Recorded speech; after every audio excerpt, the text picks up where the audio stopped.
Hey guys. So, hey Narwhal, how are you tonight? Let's see here. Test. I think I need this all the way up here. Yes, I do. All right, so I forgot to set up the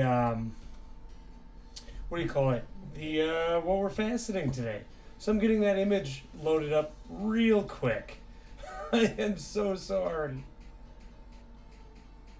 What up, Blue Jay? Well, this is the emerald we are cutting tonight. Oh, perfect.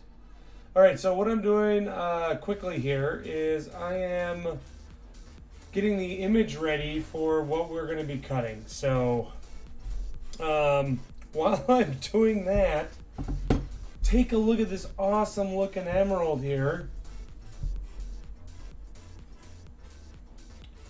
Man, I'm so sorry. I did not intend to miss this. I just kind of forgot that I needed to set up what we're using to cut tonight. Okay. Open.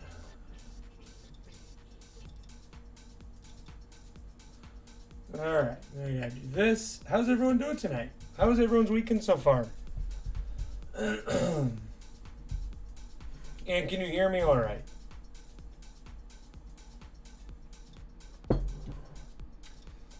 My voice kind of died on Friday during my stream. It was terrible.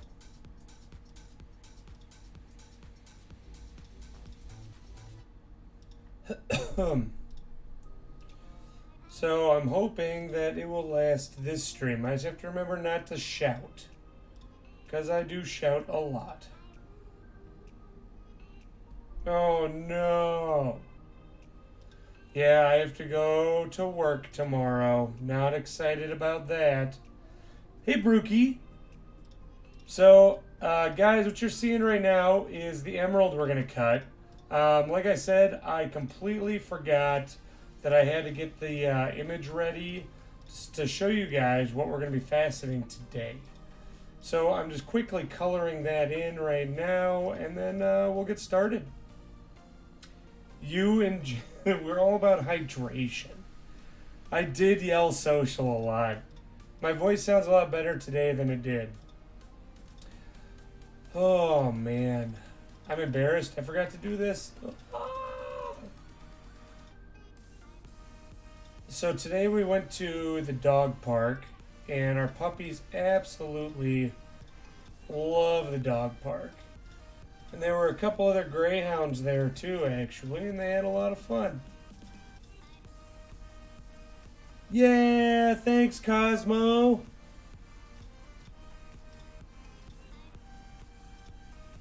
Okay, so this, oh my god. All right, this might just look a little funny because I don't want to waste everyone's time and fill in all the little white spaces here. Okay, well this is, I think this is good enough for now. Yeah, it's just gonna look a little funny. File, image, resize. Oh, thanks, Brookie. Oh, you rock. All right, so like I said, guys, tonight we are going to be cutting. Yes, I have a whole cup chicory of some mint tea because I love mint tea. All right, 586 by 395. 586 395. 586 395. 586 395. Okay. File. Save as. Desktop. Stream. Gem. Schematics. Square cam. Okay. Now. Alright, so you guys are going to see peppermint white chocolate tea. That sounds great. Okay, one moment. I'm going to see if I can change this triangle here. Properties, browse. Where's my square cam? Done. Let's make that just a bit larger for everyone.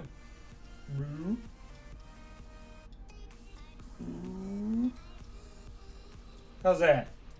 So like I said, it's going to look kind of funny with all the white stuff, but I don't want to waste everyone's time. So I'm very sorry about that. So anyway, all right, guys. Who is excited about this? I know I am. Tonight, we are going to be cutting a genuine emerald. Now, the emerald that we are going to be cutting has a lot of fractures in it. What up, Froggy? And actually, if you type exclamation gem, it'll tell you all about the emerald. So, we all know what we got to start off with doing. There it is. Enjoy. So first thing we do,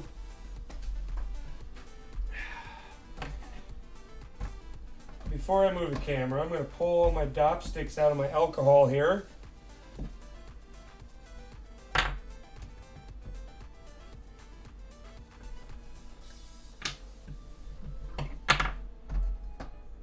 I didn't even dress up for the stream. I always dress up for my Sunday streams, but again, like I said, I kind of had to rush here. So I'm sorry, guys. Villager noises. All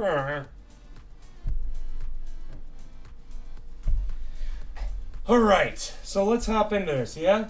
So tonight we're going to be cutting this emerald, and we're going to be cutting it into, it's going to be kind of a square-ish shape. And it'll be fun. So first thing I'm going to do is move the camera so you guys can see what I'm up to down here. We're going to go ahead and zoom that out. We're going to go ahead and autofocus. Put that here. Hop down here. We'll start playing some fire. Because, yes, I did finally get the exclamation gem thing. The reason why there's a banned spineless thing is, that's right, Brookie, is because spineless seems to win the gemstone every single week. So we put that in there. So for this month, every Sunday, subscribers do have the capability of winning the gemstone that we're going to be cutting. And oh, it was his idea, Froggy. Don't worry, it was his idea. So you guys will have the option or ability to win the gemstone if you are a subscriber. And you can only... Has the new emote not been approved yet? I'll have to look into that. What was I saying? I forgot. So let's just get started.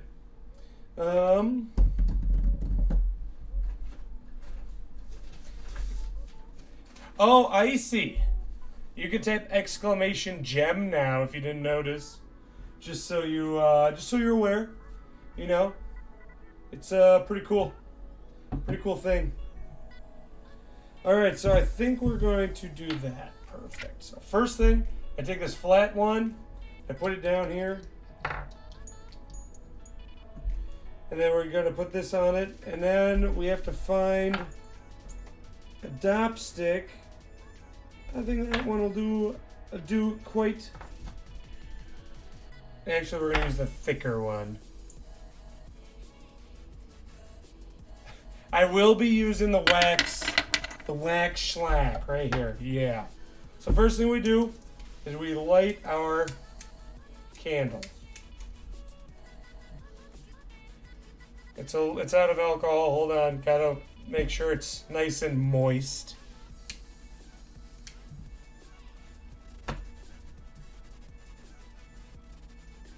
Nope. Alright, so I gotta refill this. Man, look at me. I'm just so unprepared for tonight's stream. Jeez. Alright, one moment, guys.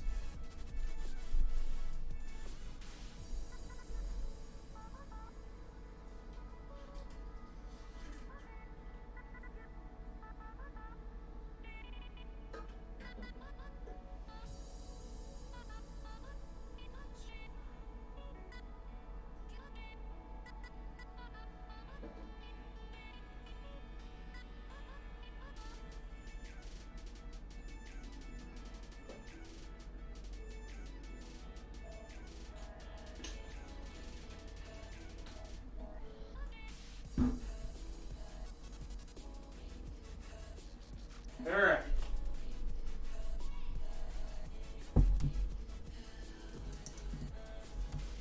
Oh. Man, it's been a crazy weekend. It's my first weekend off in like a month and a half. So like today we did a ton of stuff. Yesterday we did a ton of stuff, and I just was not ready for tonight's stream at all. So I apologize. There we go. Look at that gorgeous fire. Okay, so now we take the dop stick, which is just a piece of brass, and we're going to blow out our flame. And we're going to heat it up until the wax or shellac melts to the touch.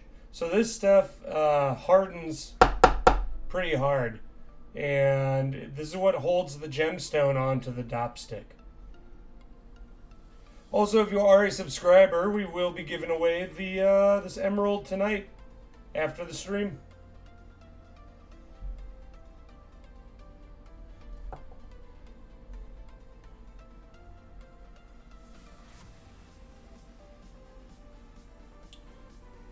Okay, I need to grab my phone because apparently my program can't keep up with the chat.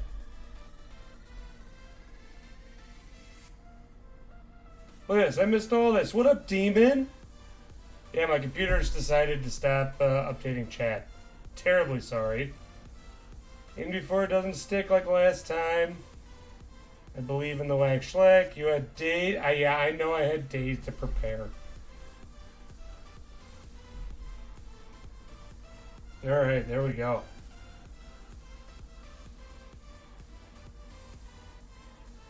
Alright. So I'm going to coat this with the wax.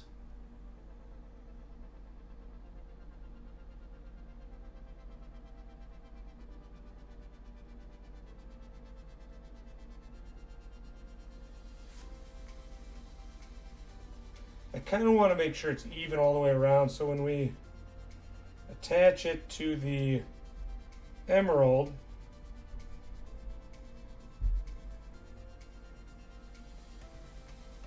it'll be even the whole way. It's also quite messy.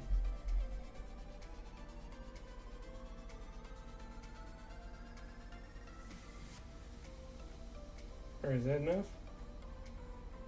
I think maybe just a little more around. Just a little more around the edges, yeah. So what did everyone do for their weekend? What did I do? Saturday went went to, I think, what did we do Saturday? I don't even remember what we did Saturday. You were sick and went to the, oh my gosh. Well, are you okay?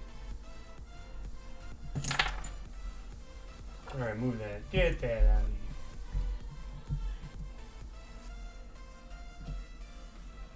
My wife is yelling at the TV. She's watching that Dracula. Okay, and now next we grab the emerald and we got to heat that up. So emeralds can actually take some indirect heat. What makes them scary is that they often have like gas pockets and stuff, so they can explode.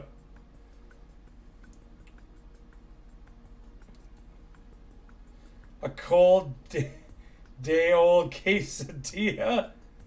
Really bad stomach flu. My body wasn't producing enough. Oh my gosh.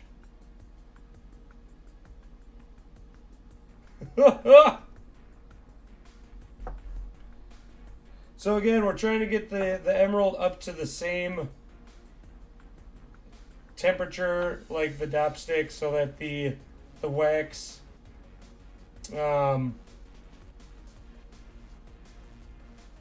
melts on contact. Tie yourself to cook stew. Dude, stew is delicious. Love it. I'm worried one of these days I'm going to like try and look at the stone really close and burn my eyebrow off. Wouldn't that be hilarious?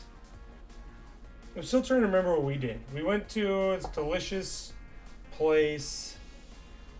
Fish head stew. Wow. Egg drop soup is delicious too. We went to my favorite deli, which is called Nelson's. It's just like a little local place, but they have the best sandwiches. I get a sandwich called the Mr. T, and what it is it's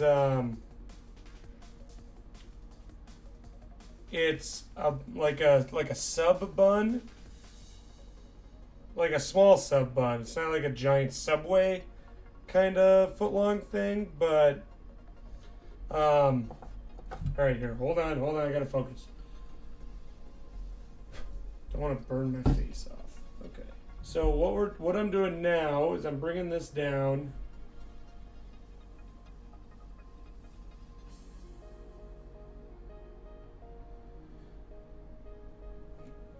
We're gonna stick it on there. I think that's that spot.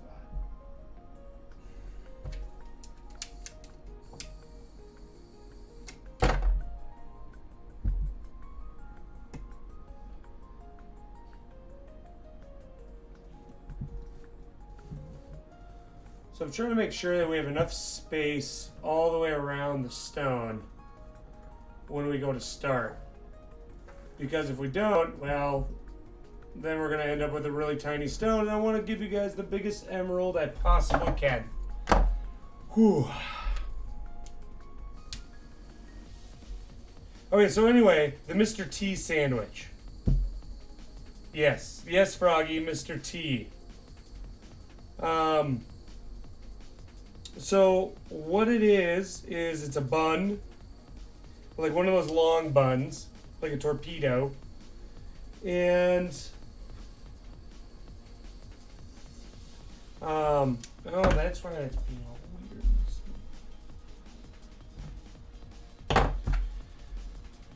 weird.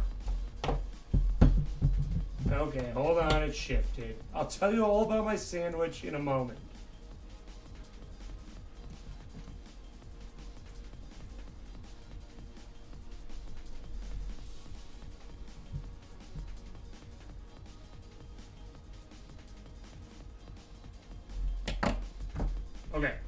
Okay. Yeah, we already cut the gem. Okay, so the Mr. T sandwich. What up, Sweep? How are you tonight? So yeah, Nelson's has a delicious sandwich called Mr. T, and I keep saying this, and I'm finally gonna tell you what it is. It's a bun, and then they put turkey on. Oh, I'm sorry. On the bun, they put mayo, but it's not just any old mayo. It's bacon mayo, like it's got little bacon pieces and stuff in it. And then what they do is they have like this avocado spread too. They put that on there. And then they put Swiss cheese. And they put turkey. There we go. I think that's good. All right, let's hop over here. Hey guys. So, let me move my mic. Hold on. So I'm not shouting, Don't want to lose my voice tonight. All right. So then they put turkey and oh, thanks, Sweepler. Then they put turkey on it, and then they put Brussels sprouts on the top. I don't know why they call it a Mr. T, but it's delicious. Absolutely love it. Oh, this is not the stone we're cutting. This is something else. Boop. We'll just set that up there. So let me go over this real quick because we actually have a bunch of new people in here tonight. We got new people. Totally not Brussels sprouts. You don't even know what you're eating. You're right. They're not Brussels sprouts. What are they? They're just regular sprouts. I always call sprouts Brussels sprouts. You're weird. My bad. Forgot what I was saying. Yeah, new people. You said new people. Oh yeah, new people. Let me explain what's going on. New people. Quote of the decade. Like I said, I'm feeling a little off today, but it's okay. All right, so you see, first we have the arm. In the arm, we put the dopstick, which now has the emerald on it. And is it a heavily included emerald? Yes, I've already talked about it. Oh. Thanks, Sweepler! Welcome to the community. So anyway, on the arm, we have the emerald. This arm actually is on a dial that goes from 1 to 96, and it turns the emerald. Actually, you can probably see it better down here. Let me just turn that emerald for you. See that? Ooh. And then I have another thing. Let me see what you can see. Oh yeah. Oh yeah. So this thing here, you'll see me looking at it a lot while I'm cutting the stone. That tells me the depth of each cut. And the reason why we want to have good depth with each cut is because that's what gives the gemstone its symmetry. Hey Beagle! And then I have this little dial here that you'll see me turn a little bit. That's like micro adjusting the stone.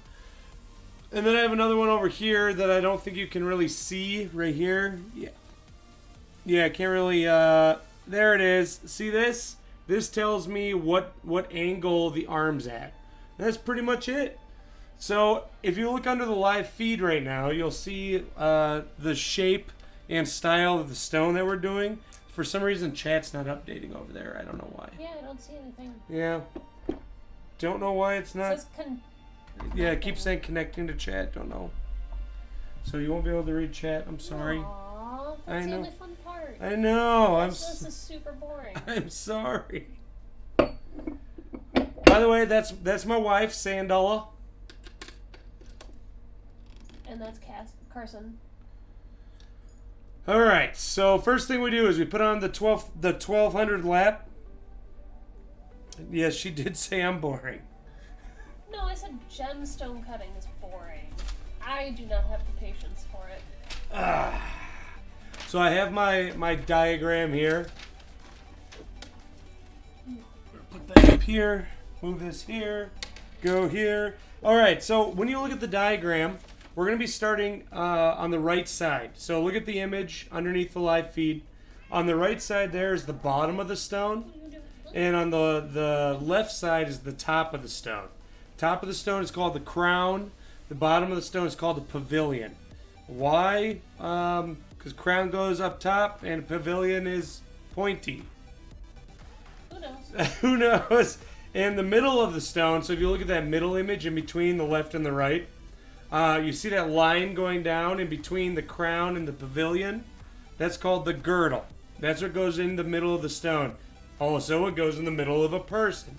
Hence why they call it a girdle. Which is most often where you get chips on a stone, because it is the weakest point. Actually, they make girdles thicker so that it's more durable. The reason why they chip a lot is because that's where the metal touches. I'm just saying, every stone I get is always chipped on the girdle, no matter how thick it is. We're gonna make it so thick, it's gonna have 5 C's in it. THICCCCC. All right, so first thing we do is we got to cut this to a point. So we're gonna move this to 41.4 degrees. 41.4 degrees. Just saying, if you're gonna spend the money on a diamond, make sure you get one with a very thick, not heavily included girdle. Thick.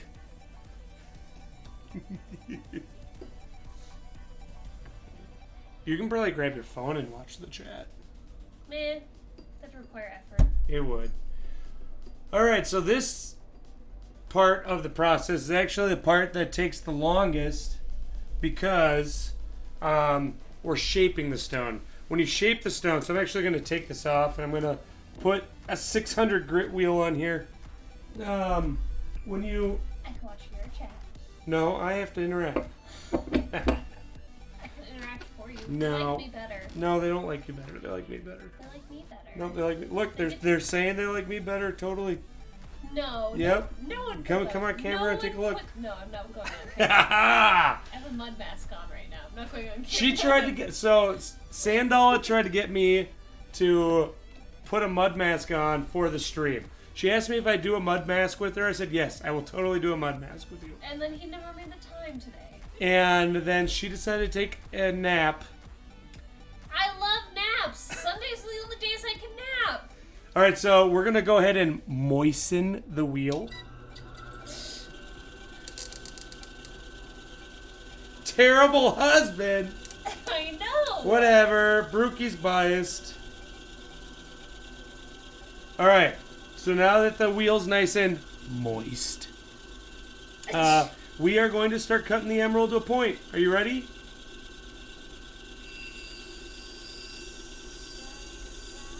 Yes, honey. So what we're doing, let me explain where we're at on the diagram so you can kind of follow along.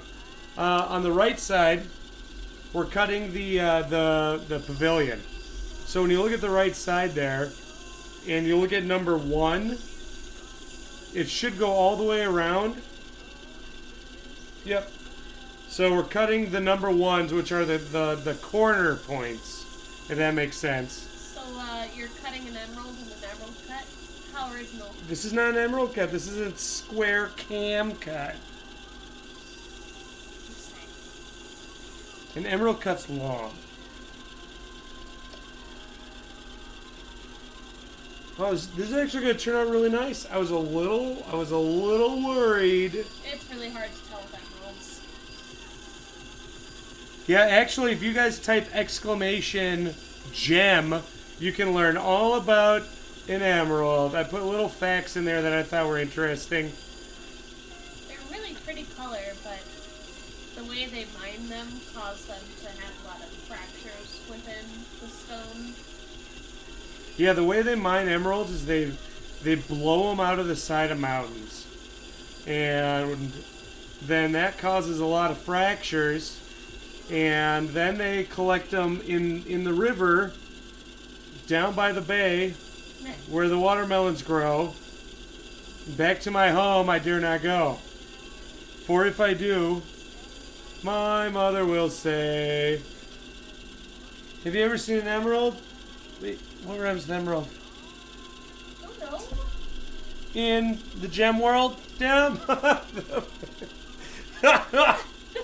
Alright, so now we move to 36. When I say I'm moving to 36, I'm rotating the stone. So if you guys can see it, can you see it well? I can't really see over there. Yeah. You can see how we've already cut this facet. Yep. So now we're doing this side. And what I'm watching while I'm doing this, I'm actually trying not to push too hard, because this emerald's very fractured. And most emeralds are very soft. I'm watching to make sure that I'm cutting it to the same depth as the facet we just did. Yeah. So today we went to the dog park, and it's like 37 degrees, but our dogs had so much fun. We met another greyhound owner. Yep. It was nice. And he liked the female he just adopted. She was trying to chase with him, but his male was a little aggressive with that, so Happy Tank's not that aggressive. He's really laid back. Doesn't care what anyone else is doing. Oh my gosh. I forgot to put on Facebook that I was faceting. Oh my god. I forgot. I know. That's why we don't have so many people here. I forgot to put it on my Twitter. Oh. Wait. How many people do you have? We have 6 people watching at the moment. One of them's Joey? Huh?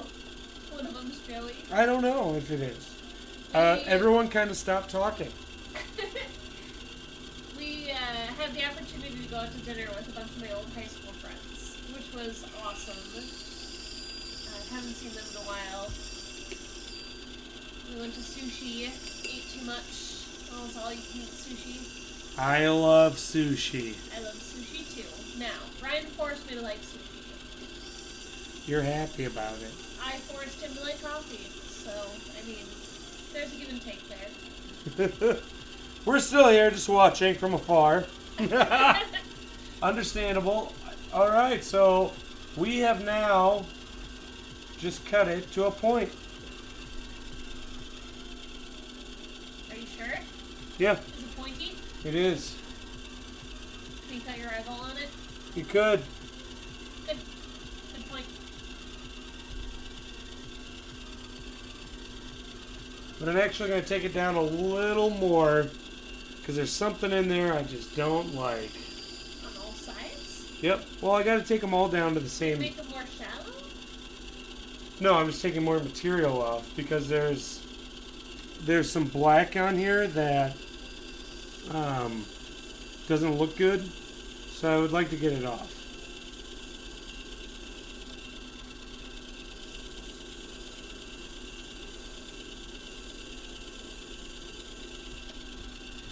Oh man, I also put I set up a Fiverr account thing. Which he was super excited about.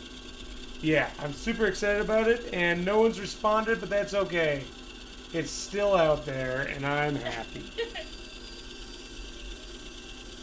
Did you put on there any of the unique cuts you can do? No, I just put custom cuts. They really... Show some of the unique cuts you I can can't, because I can only have 3 images. do. Oh. Well, that sucks. Yeah. Actually, There's a lot of really unique cuts you can do with the gemstone that are specialty that no one does. Like when you look down on it, you can see it like a cat's eye in the stone, or a spider, or a flower.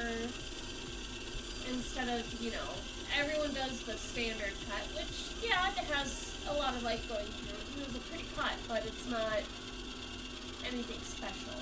When you look down the table, you're going to see the same cut for anything that's cut by laser in our factory. You should do one of those special cuts one day. Yeah, Like maybe we'll do one next week. There we go. That's a bit better. That's pretty deep in there. I don't think we're gonna get it all out. Yeah. Emeralds. Well, that's okay. So now we're gonna swap this out for our 1200 grit, and then we'll go to high polish. Violet is the most boring thing ever. Yeah. I love it. So Oh, we got some new fish today. Oh, we did! So we got new fish yesterday. Oh yeah, yesterday. Tell them about yesterday. We've been looking for a decorator crab for forever, and all of them were like really young and scrawny and really looked like spiders, and I'm terrified of spiders, so I wasn't gonna get one of those. Yesterday we found one that was about a half the size of hold on. We are now going to make the wheel nice and moist. Do that just for John? I do that for everyone because so many people hate the word moist. What up, Gilgamesh? Gilgamesh says hi, Sandy. Who's Gilgamesh? I don't know, someone that watches. Oh, well, hi. I don't know you, but hi. All right. Anyway, so we found a decorated crab, and they had the label on the tank, and they said there's a decorated crab in there, and I was looking for forever, and I couldn't find them, because I'm looking for like a teeny tiny dude. And so the guy that we really like that always gives us a good discount was like, Atomic Narwhal says hi, Sandala. hello. Is that someone I know? No. Oh, well, hello anyway. Another loyal viewer. I do like narwhals. So he pulls out all of the rocks, and he's searching all the rocks looking for this little guy, and he can't find them. And there's like this pile of rocks and shells and rubble in front of the tank. Yeah. And he's like, I wonder if he's in there. So he takes his net and scoops up all the rocks and rubble, and that was the crab. He was that entire pile of crap in the front of the tank. So I was like, oh my god, he is a lot bigger than I thought we were going to get. But you know, bigger's better. He was as big as our hand. Half a hand. Whole like hand. Like the palm of your hand, minus the fingers. Sandy says giant hands. I don't have giant hands! Hey, Chemo. Thank you so much for subscribing. I really appreciate it. Chemo says hi, Sandala. Hi, Chemo. That's Heather. Oh, okay. Hi, Heather. I know you. Hello. So anyway, decorated crabs, what they do is they're masters of camouflage. They will glue Masters. different parts of their environment to their exoskeleton so that they blend in, which is what this guy did very, very, very, very well. Sadly, when we put him in our tank, he was a beige blob that was nice and hairy, because my tank's nice and white, so he stood out like nothing else. Poor guy. We got a cleaner ass too.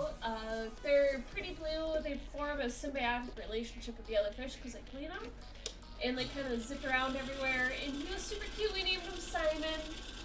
And Simon decided to investigate one of our power heads when it was off, and then it turned on while Simon was still in there. It's really sad. So, He got chopped up. the new fish we got yesterday died by accident. So, by the way, we're now on to high polish for this facet. Tonight we're cutting a genuine emerald. And Simon didn't make it. So today we're at our other fish store that we go to, that we don't really like to buy fish from because they have a lot of diseases. But Sandy, what if one of them's watching? I didn't name it. Oh, good. But they had two yellow-headed jawfish. And I've been looking for those for years. I tried to put a special order in for them. The guy that we were talking to, that I really like, he's a really nice dude. He said they just don't transfer well. So we're hoping they'll be okay tomorrow. Right now they're really stressed and hiding and being weird in the tank, but hopefully they'll adjust well, because we have a really well-seasoned tank, and there's not a lot of fluctuation in there, so... But yeah, just initially getting introduced is very stressful, as you can imagine. But we named them Starbuck and Apollo. Starbuck and Apollo. We named the giant decorator crab Mothra. Yeah, the decorated crab looks like Mothra from The eyes Godzilla. and everything. The whole It's face. great. Yeah.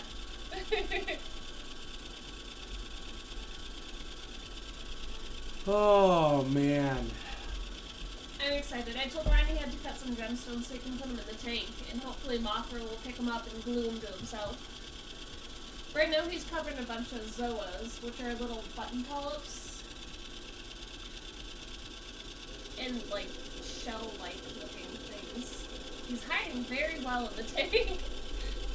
Given he only had a night to camouflage himself. Chemo says cute. Yes.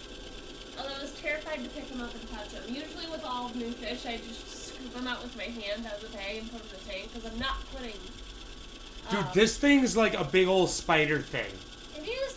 Chicory Claws. says that would be cool. Claws. And he has claws. Just two right by his mouth, but still. But yeah, usually that's how I transfer them, is I scoop them out with my hands and I put them in the tank. So, Chemo says butt polyps.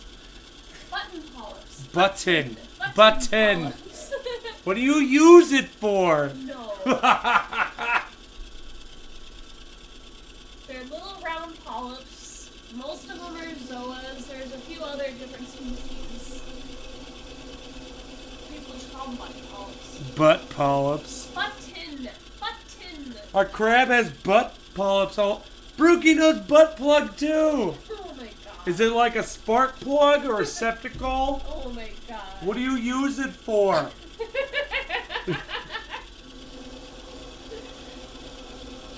Terrible. Chicory says neat. He's super cute. We used to have a decorated crab when I was a kid. My dad had a big saltwater aquarium, and that crab was awesome. So I'm excited. This guy's bigger than any other decorated crab I've seen. So This guy's enormous. Like as big as my hand. Think of each one of these. Not this, Each one of these has one of his legs. He's not that big. He has 6 legs, right? He's not that big. You obviously didn't get a good look 6 on him. legs. Didn't get a good look of.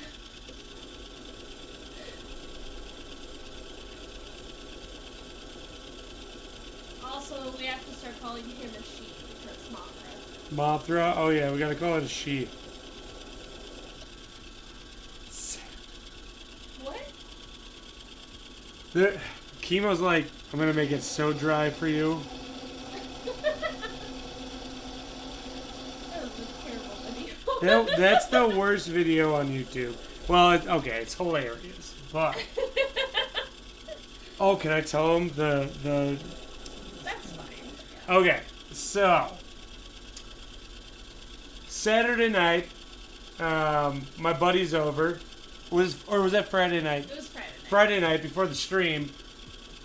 My Sandal was all like, Ryan, I want to watch some porn.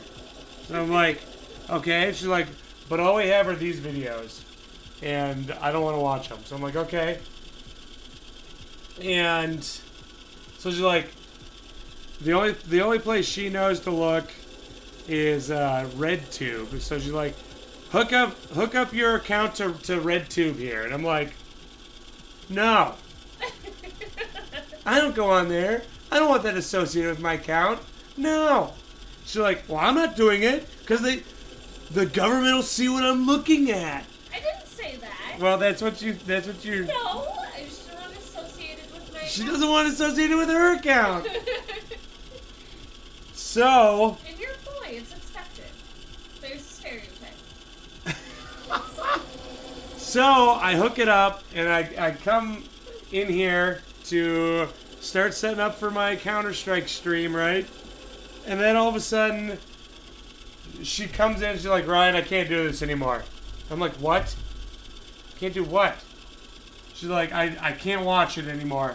And I'm like, okay. Why? Did you, like, come across something weird or what? And she's like, no. There's so many commercials, and all the commercials are about, it's just a bunch of babies trying to learn things. And I'm like, Terrible. and I'm You're like, trying to watch I'm like, porn. what? And she's like, yeah, all the commercials are like, oh, improve your baby's brain by teaching them this. And it shows these babies like drawing and stuff. And it's like, why would you have these advertisements on a porn site? It makes no sense. Well, it makes a little bit of sense because Exactly, Chicory. leads to pregnancy. But yeah, that's not what you want to think about when you're watching porn. Oh, hey, Joshy. So, Brookie says, what porn has ads? The ones on RedTube do. Yep. All of them. Every single video I clicked on. So, Joshy, the Paint My Room for the Ryanites is, if you get that much, you get to choose what I paint back here behind me. Also, if you scroll down more, you'll see that, awesome, these are all high polished. Oh, that's almost high polished. Chemo says to go somewhere else. I'll tell you later. Okay. I don't watch porn very often. I'm just saying, whenever you're in the mood, which is like once a year, just, you know, don't want to look at babies. Don't want to look at babies. All right. We're obviously going to have a kid. Problem solved. Also, if you guys get, what is it, 50,000 Ryanites, we will, I'll cut you a custom gemstone. Alright, so we just finished one at 41.4 degrees. Now we get to start on the girdle. Terrible. Terrible. You make it hot pink, yes. Pink says hi. Can you see his leg? Yeah. He doesn't care. He's sleeping. Alright, so now we're going to do the girdle. We go to 90 degrees. Oh, hi, Penny. You get up. Yep. Alright, so if you look at the diagram on the right side, Yeah, Penny. we're doing G1. So we're going to do the long sides first. And the cool thing with girdles is we don't have to polish them. I mean, you could. Exactly. That's how it is in every store, I think, Chicory. What? Where the condoms are directly across from the pregnancy test. It is. It is. But do you really want to think about that? Honestly, does that get in the mood? Like, yeah, I'm so gonna get pregnant tonight. So gonna conceive a baby. The whole idea really freaks me out, honestly. I watched Aliens too much as a kid. That's why we haven't had a kid yet. Actually, guys, exciting news. No, we're not pregnant. But we are planning on attempting to have a kid this spring. Isn't that crazy? I just told you that never mind. I won't go that far. I think I put family-friendly tag on here, so I won't go that far. But we're going to Hawaii this spring, and yeah, we're going to conceive a kid on a surfboard in the middle of the ocean, surrounded by sharks. I mean, What an amazing conception story that would be. Hopefully. It might not work out that way, I'm just saying. I agree. Might... Aliens is a total turn off. That's hot. Chicken out. Like we have done. Yeah, we've been talking about this for years, and we might just freak out about it and say let's just wait till next year. Like we do every year. Like we do every year. Okay, so what we're gonna do is moisten the wheel. That kid'll be tough as nails. That's right. That kid'll be a badass. And it'll have nothing to do with Brian. What do you mean nothing to do with me? When you think tough as nails, do you think of yourself? I'm pretty tough. I don't think so. I'm tough as a diamond. No, you're not. And that's okay, Ryan. Everyone has their own strengths. I would really like a cousin to spoil a little bit.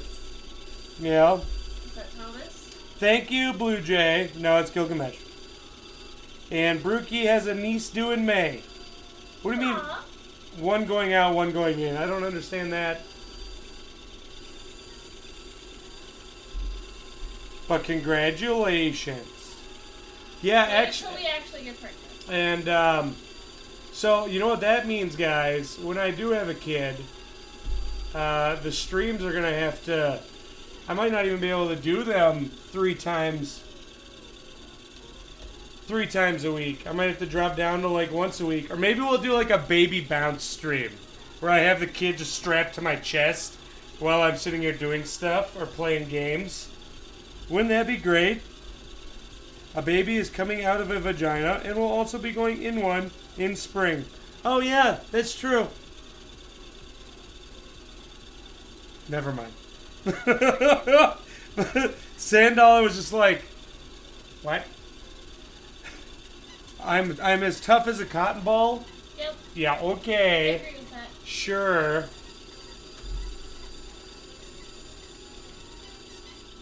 Like a grizzly bear, fluffy and teddy bear like, but also scary. No. I'm so scary. He's not scary. I am way more scary than him. Yeah, we will make the most adorable kid. It'll be half soundboard, half me. So there's a joke that goes around the stream because no one's actually seen my wife, and we don't wear rings because we're both goldsmiths and work doesn't let us wear rings in there because they're afraid that customers might say that we're stealing their jewelry. Which is ridiculous. It is ridiculous. So we can't wear jewelry, and well, to be honest, we got tired of putting on and taking off our jewelry all the time. Hence why I removed all my piercings too, because I got tired of taking them out and putting them in every day. I do miss your piercings. Yeah, it'll be Ryan 56 Kid. Oh, Yes! no! Yes, Joshy! The kid will get the scary part from Sandy in the best way possible. I am scared of my wife. Good. If I ever die suddenly, she poisoned me. No, you ate too many things that you shouldn't have. You should see him when we go out to eat. He's like gulping down the ranch dressing. I love food. He'll have a heart attack. It'll be all his fault. Yeah, Molly. So this spring, if we're brave enough, we may consider conceiving a kid on a surfboard in Hawaii in the middle of the ocean surrounded by sharks. That's the plan. That's the plan. We'll paddle out and have fun. What up, Cam? Sounds like some good sex to be honest. I'm scared of Sandy too, yeah. You guys should be scared of Sandy. How do you know me? So, one time, I think I told you guys this story once, but we have some new people, and some people that may have not seen it. So, a while back, I made I made a mistake, and Sandy and I, she was very angry with me, right? And so I think this was the same day, and she made dinner, and she comes out to me with the food. Keep in mind, we didn't talk like all day, and she comes out with the food, and she hands me the food and says, "Here, I made you dinner." And I look at the food, and I'm like, well, if I die, I deserve this. And then I hate it. And it just, man, I was genuinely afraid I was gonna die right there. Don't want to tell me what the mistake was? No, Okay. not on stream. It was very well deserved if I did decide If she to- poisoned me, I deserved it. I will say that. But yeah. I didn't poison him, obviously. He's Oh. still here. Exactly, Molly. Baby shark, doo doo doo doo doo. Ah! Baby shark, doo doo doo doo. I sing it wrong intentionally to annoy everyone. I did it at work, and they're all like, "No, Ryan, that's not how it goes." And then they get two songs stuck in their head. It's fantastic. Try it sometime. Baby shark, doo doo doo doo doo. So yeah, we haven't actually sat down and planned our Hawaii trip yet. We're supposed to do that tonight. Yeah, we can, or maybe tomorrow night. But I think the plan is for Maui. Stay there the whole time, trying just one island hop. Okay, so when I go on vacations or go somewhere, I like to. Number one, I don't like to be on a schedule. Number two, I like to go there and stay in one spot. By the way, we for everyone joining us tonight, we are working on an emerald. If you type !gem, you can learn a little bit, some of the interesting facts that I found interesting. And also, what else? Oh yeah, we're currently working, so if you look at the diagram below the live feed here, on the right side is the bottom of the stone, and we're currently working on G1. We're about halfway through G1, which is the girdle. That's why it's G. If you add an I at the beginning of the message, you can talk without it showing up in Ninja Chat. What does that mean? What is Ninja Chat? I don't even know what that is. We're too old for this. Yep, too old. Okay, I'm running away and watching Dracula. Alright, have fun watching Dracula. I love you. Love you too. So, I was going to do a mud... I think I said this earlier. I was going to do a mud mask. Oh, Cam, you might be in subscriber-only chat? I don't know. For some reason they put sub-only chat. I don't know why that would be a thing. Yeah, I actually haven't seen the Dracula show. Sandy and I are watching too many shows together. And we don't get enough time off together. So, she's watching that on her own.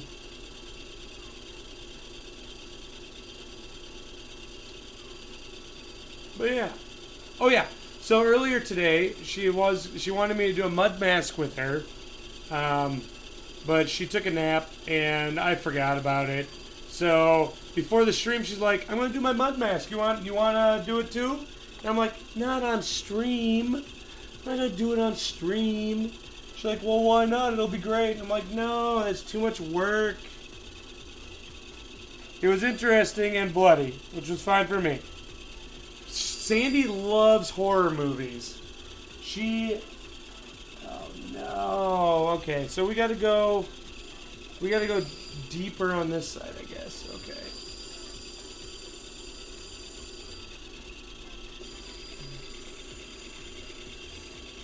Yeah, Sandy's a huge horror movie buff too. Actually, have you seen... Yes, on stream.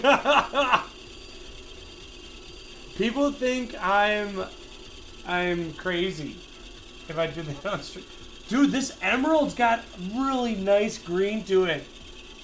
This is looking a lot better than I anticipated, guys.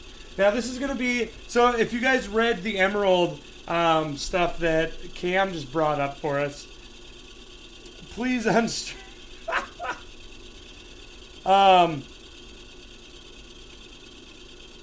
One moment, Molly. I'll ask you in a second.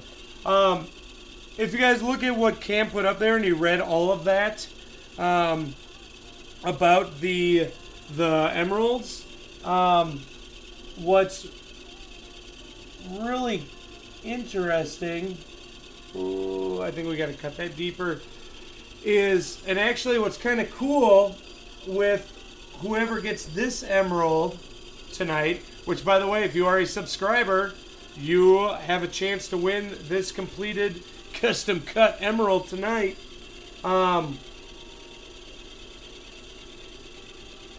This emerald is not treated at all. And majority of emeralds that you see in your lifetime are going to be treated.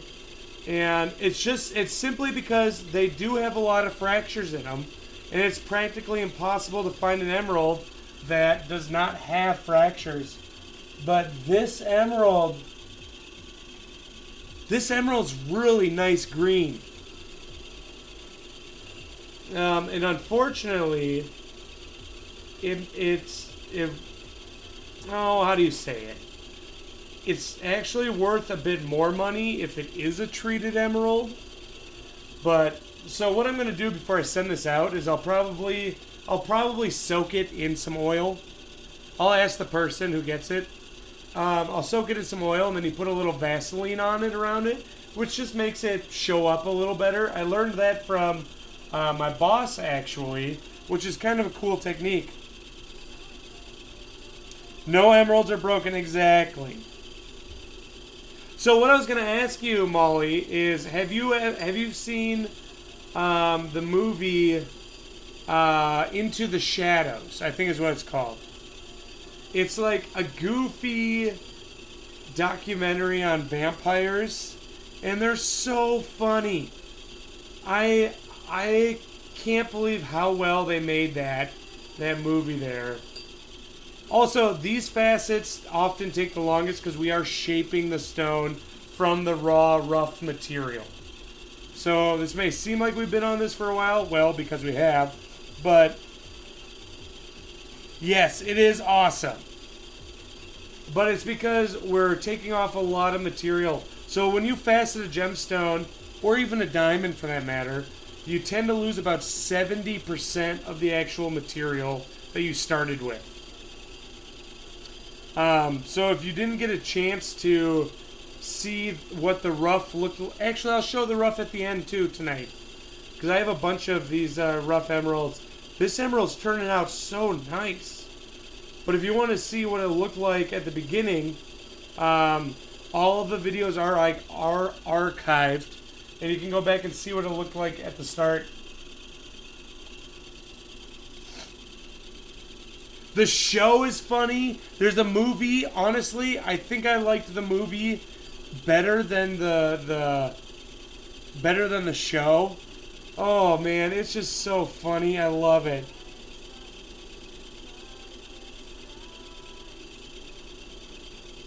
So what was the name of the movie? Was it the same thing?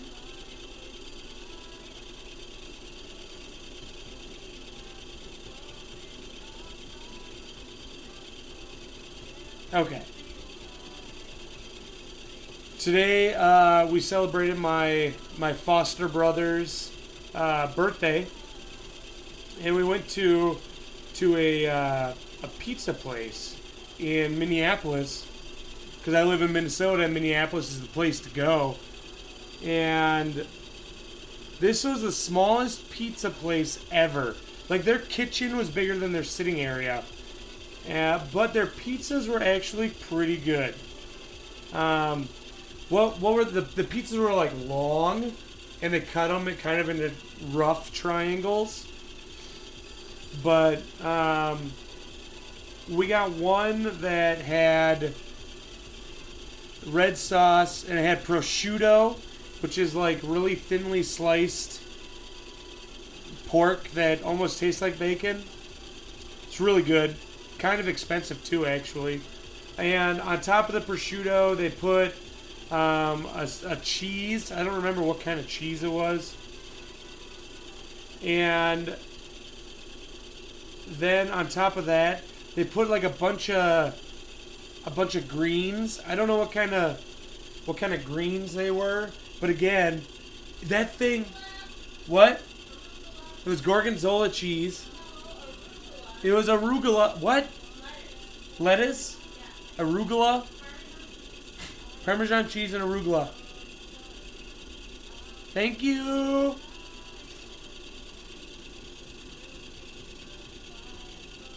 And it was really good. Like, I've never actually had like a ton of greens on top of my pizza, unless I went to like Pizza Luce and got a different weird pizza. But this was really, really good. So, yeah, and I got a Caesar salad because I'm like, this year I'm going to try and lose some weight. And then I go and eat like a whole pizza. But it's okay because I had a Caesar salad.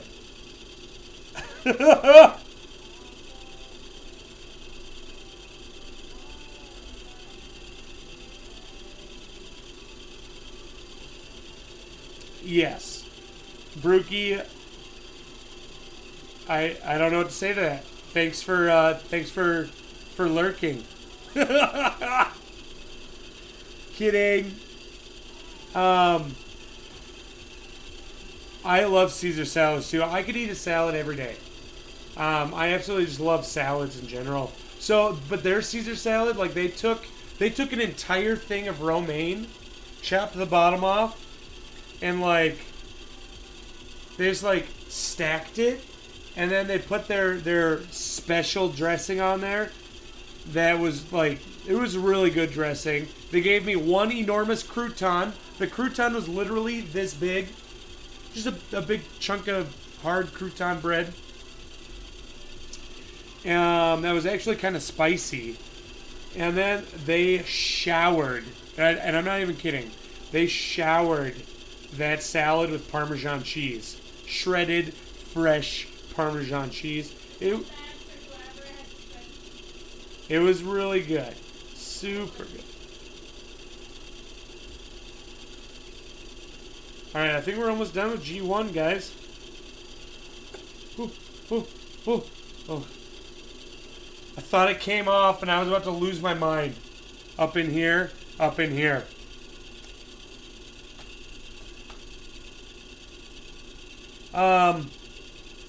What else? Do you guys know what Pizza Luce is? Alright, so now we're going to move on to G2. So we're going to cut those corners so they're kind of flat. So if you look down underneath the live feed and you look at the diagram, where it says G2 and it's pointing, that's what we're going to be cutting now. Pizza with a wrestling mask. One moment, let me hydrate.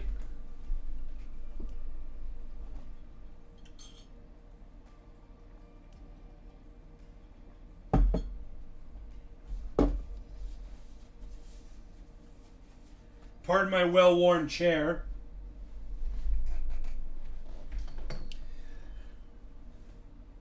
So, Pizza Luce is a pizza chain. I don't know if it's only in Minnesota or Midwest or what. Oh, here, hold on. I also need to clean. Let me just, there you go. Letting you guys blink. Get it? Because it's like your eyeball. So Pizza Luce is, the best way for me to describe it, and I'm not.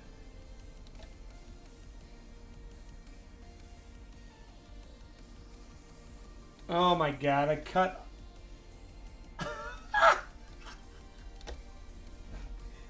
All right, guys. So this whole time I was doing G2.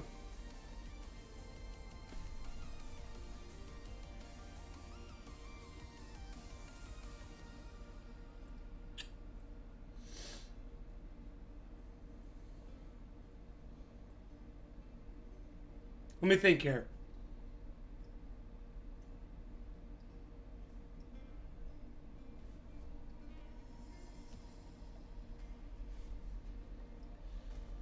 I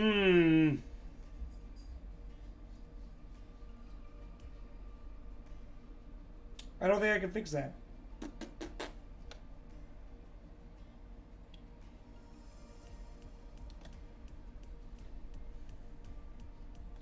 Let me think.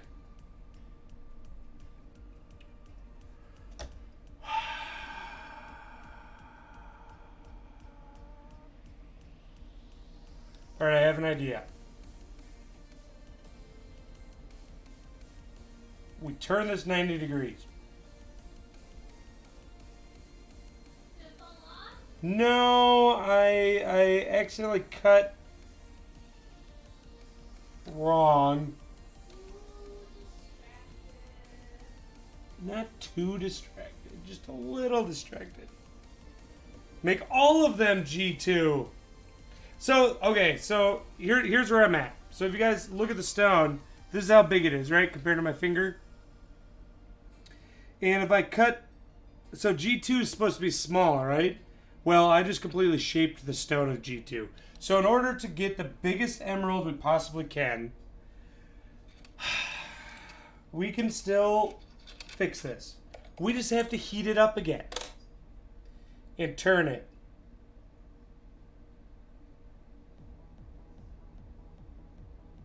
Yeah, otherwise this is going to be like a third of the size it is right now. All right, so we're going to hop over here and play with fire. Let's just come over here. Hey, guys. Okay. So, again, we need this. We don't need this flat one on here anymore. Let's see if I can zoom in a little bit.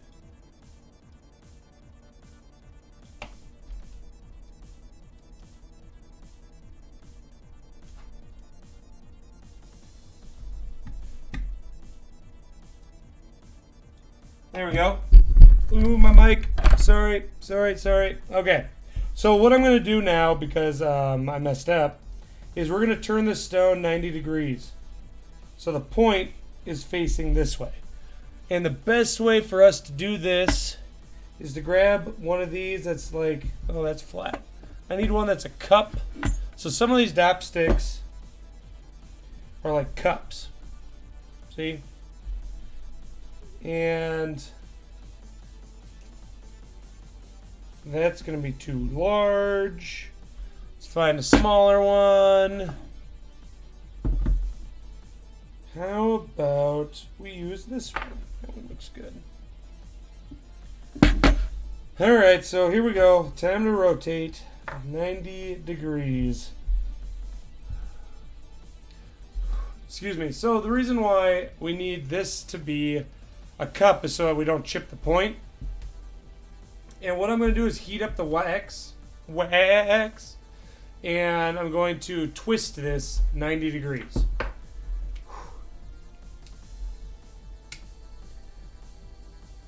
Can't believe I did that. So what I'm doing is I'm heating up the actual dop stick, not the wax itself, because I want the stick to still adhere to the wax, if that makes sense.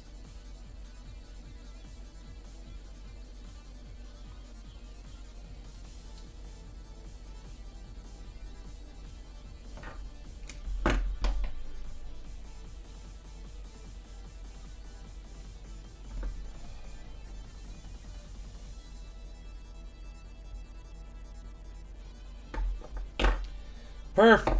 All right. So now what we're going to do is we're going to just re-adhere all the wax to the stick and the stone.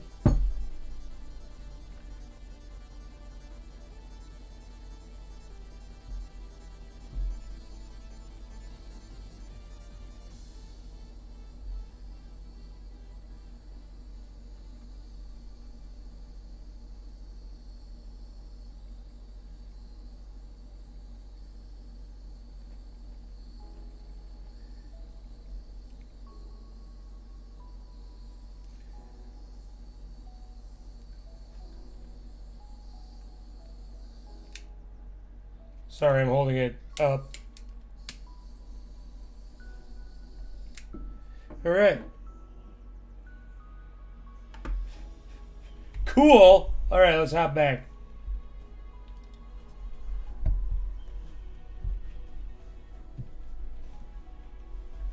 All right, back here. Hey, guys. I think... So we're going to have to go through the... shaping process again. Oh, what up, Darla? Well, we cut the stone and we shaped it into a square, but I accidentally shaped it with the wrong facets. So we're going to go through and fix that. Actually, I think we may have fixed it. We just gotta adjust it a little bit. Just a little friendly adjustment.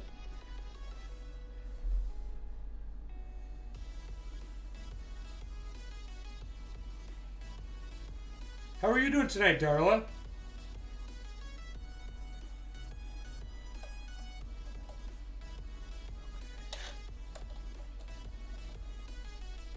Oh my gosh. Microphone's over there. Sorry. Bring it over here. Okay. Okay, we're good. All right. So, I'm going to go back to G2. And we are going to... Oh, we're a little off. It's okay.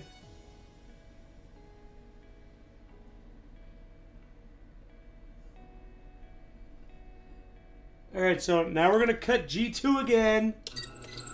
I am so sorry, everyone. You're in Georgia. How's the weather there? I've been to Georgia once. I worked in Atlanta. I worked in Atlanta there when I was a contractor working on buses, installing like cameras and stuff in them. And the thing that struck me the most about Georgia, or rather Atlanta, because that's the only part of Georgia I know, is that the roads are like racetracks. And so like when I was out like walking down the street, I'd see the road would come around and like all the way up and around like a racetrack.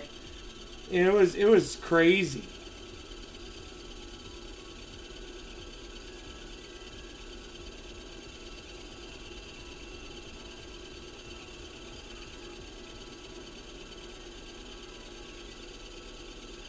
Also, I noticed that everyone has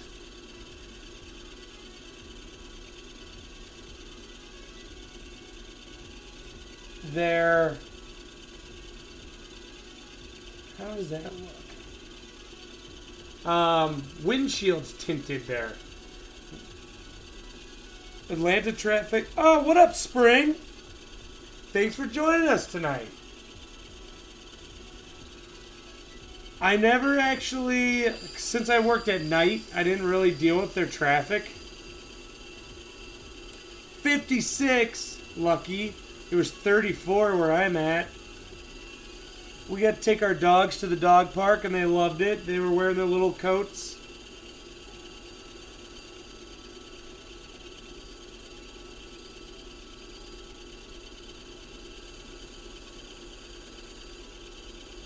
Alright, so we are just recutting this because I accidentally did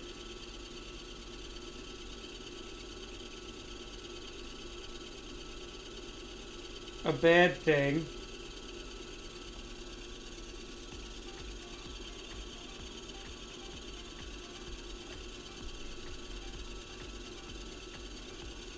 Okay, hold on.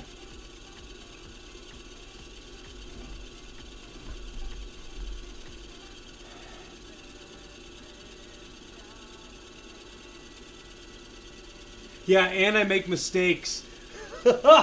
Okay.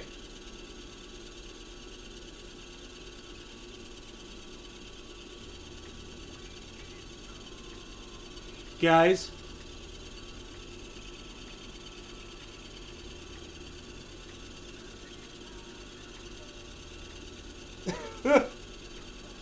I had it right the first time.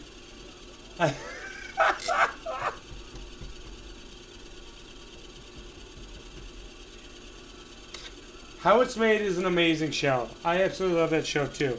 So, we need to turn this again. Just let me, okay, I'm going to just verify that that's what we got to do. Okay, so when it's on 96, 96 should be a long flat part. So I cut it correctly the first time. I just confused myself.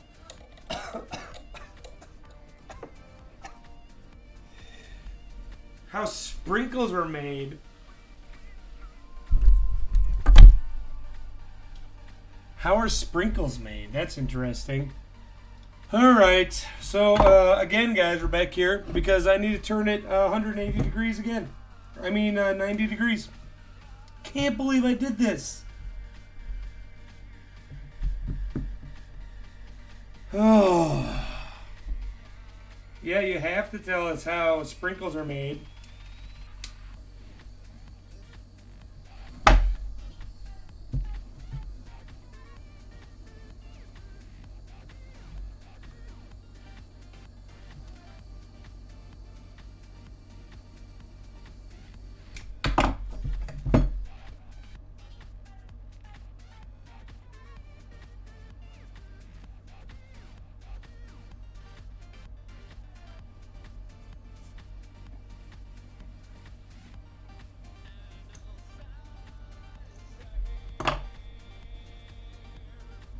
All right.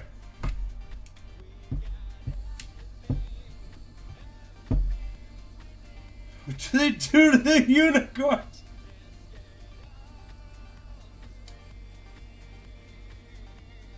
Isn't that glitter?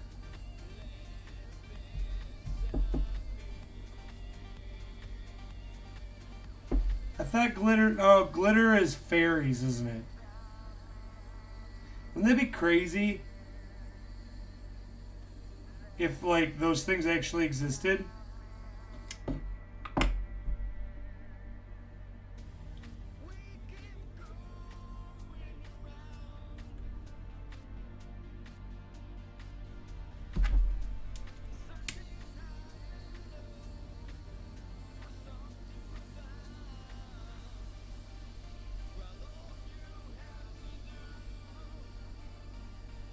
Alright, guys.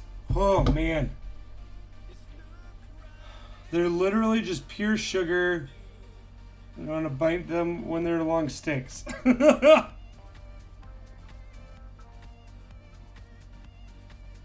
Oh, I know. I know it. Actually, so the New Year's party I went to... here, I'm going to switch the camera back. So, the New Year's party I went to... Oh, I forgot my phone over there with the chat. So again, the New Year's party I went to, there were some people there wearing glitter, and they got it all over the person's house. It was great.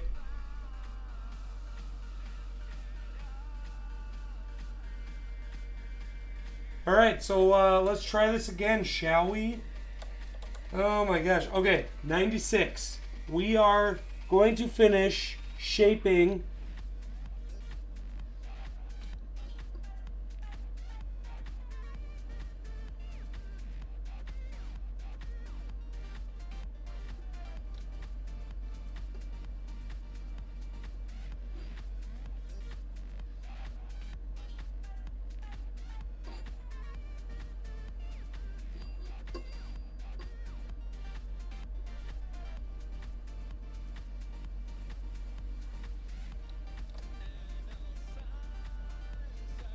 Okay.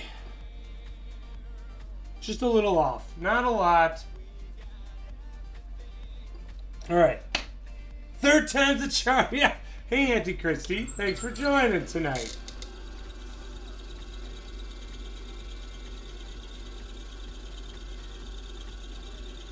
When you work with... Yep, that's right.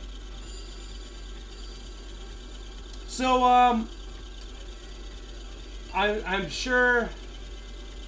How many people here play Dungeons and Dragons? Have or do? You don't have to currently.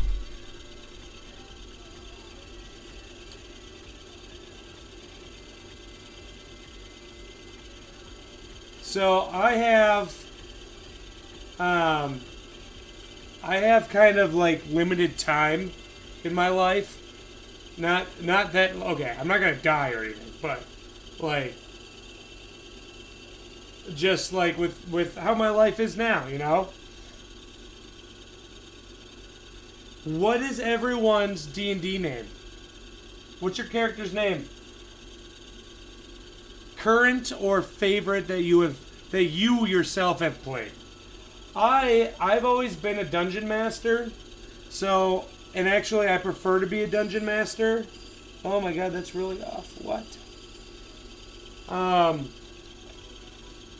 Simply because I like creating worlds and having people play in them and stuff. Artemis, Larry Three Finger. So, Larry Three Fingers actually a character that I DM'd for. Oh, what up, Nugget? We're talking about Dungeons and Dragons. Have you ever played?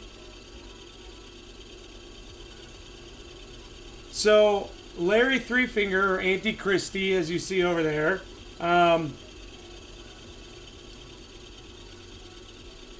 we could do a stream game. I have DM'd for him in the past, and he was part of my original, I'd call them the original group that my world is based around. So, the funny story, so his full name is Laramir, right? And he got the nickname Larry Three Finger. Can anyone guess why?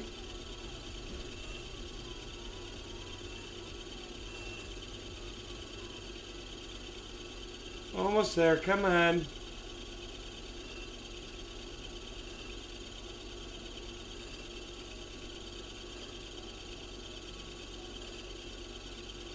There we go.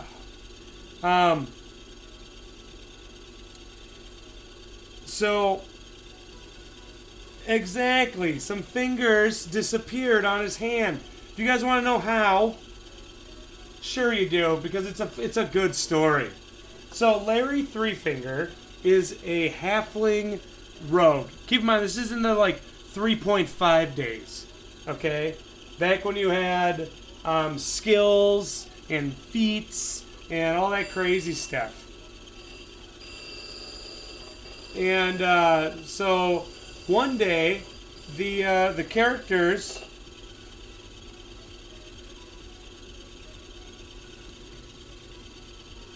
So a dude I used to call Harry Potter in middle school just asked, "Oh, congratulations! Maybe he's magical." So Laramir, they were up on a mountain fighting. It was like a mechanical dragon, and something hit him that petrified him, turned him to stone. And so I said, Laramir, you can no longer talk to the party. Because he really likes shouting out what they should do. And so he was good for most of the time until I was... Okay. He was good most of the time, and then he started talking, and I told him to stop, and then he wouldn't stop, and I said, if you do it again, you're going to lose something. Well, he accidentally did it again, so I made him lose his pinky. Heard he was a brilliant strategist. So I made him lose his pinky. By the way, guys, at the end of the stream tonight, I will be giving away this emerald to a lucky subscriber. It is the beginning of a new month, so your subscription may have run out, just so you are aware. So anyway, back to the story. So he talked and I made him lose his pinky. I said, someone bumped into you and broke your pinky off. What up, Baked? Oh, Spineless, thanks so much, dude.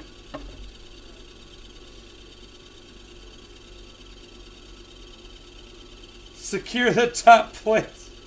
Yeah. Number one, cheerer. So anyway, someone bumped into Larry, or Laramir, and knocked off his pinky, right? Well, he was a little upset about that. So what does he do? In real life, he flips me off. So what do? I make him lose his middle finger. And he stopped talking to the party then. And since then, he was called Larry Three Finger. And long story short, he ended up unleashing a portal to another dimension full of demons that came into the world, and the other main characters ended up going up against him and closing the portal by sacrificing themselves. So everyone died in the end. But it was fun. Whoa! Auntie Christy, thanks so much, dude. Or should I call you Larry Three Finger?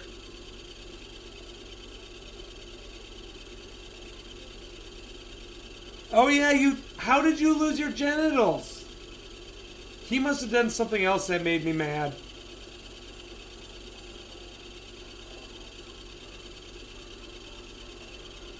Because I don't remember doing that. Oh my god, I have another funny D&D story. So, a bird flew down and... You must have talked again then. You...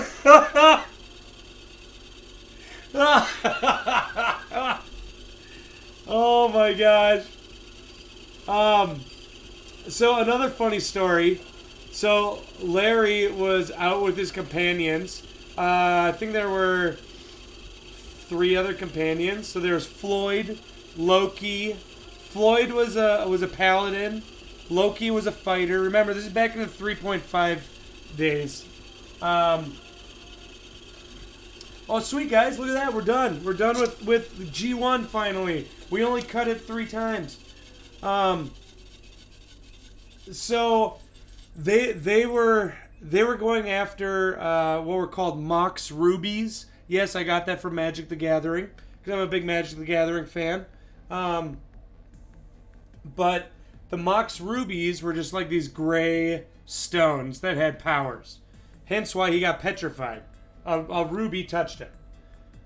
So they were fighting this giant worm, right? And they were coming across this field, and they were coming across. All of a sudden, the ground shook, and they're like, what was that?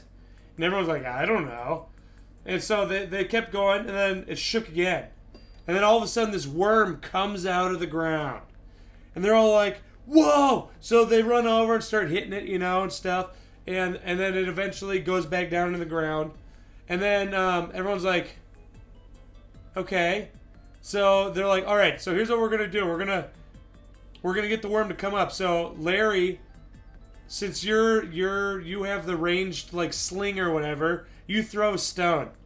So he's like, okay. So he threw a stone, and unfortunately it landed right next to Floyd, the paladin. So the worm comes crashing out of the ground and swallows them all. Just swallows, no. Sorry. I got this. I have it out of order. So the worm goes back down to the ground. Loki, the fighter, decides to jump down into the hole and stab his sword right down into him. Now, Loki, the fighter, has a very, very bad reputation with his die rolls. As a matter of fact, after everyone died at the end of this whole thing, this was like a 3-year-long campaign we did. After everyone died, he gave me his dice. He says, I'm done with these. So he ended up going down and stabbing the worm with his sword all the way to the hilt. But he accidentally got the sword through his foot when he jumped down there. So he's got the sword embedded in the worm all the way to the hilt. And then the worm, feeling this intense pain, takes off underground. So Loki's underground, stuck to this worm, is getting dragged. And everyone up top's like, what happened? So then Larry's like, all right, I'll throw a stone. And then it landed right next to Floyd. And so the worm comes crashing out of the ground and swallows Floyd. Floyd gets stuck halfway down the worm on Loki's sword. So he didn't get fully swallowed. Meanwhile, Loki doesn't know he got swallowed, so Loki's trying to pull the sword out. Floyd's in there, feels the sword moving. He's like, no! And then we have a ranger, and so a half-elf ranger, and then we have a halfling rogue sitting here being like, what do we do? I don't know what to do. So, what does Larry Threefinger do? By the way, they see Loki hanging upside down on the worm as the worm comes out of the ground. So what does Larry Threefinger do? He's like, well, I got my repeating crossbow. I'm just going to shoot the worm. And what happens? He ends up pinning Loki's other foot to the worm. Just like everything that could have gone wrong with this battle went wrong. And so he pinned his foot, and he accidentally pinned his hand, or the ranger pinned his hand. Everyone was just getting terrible rolls. And then all of a sudden,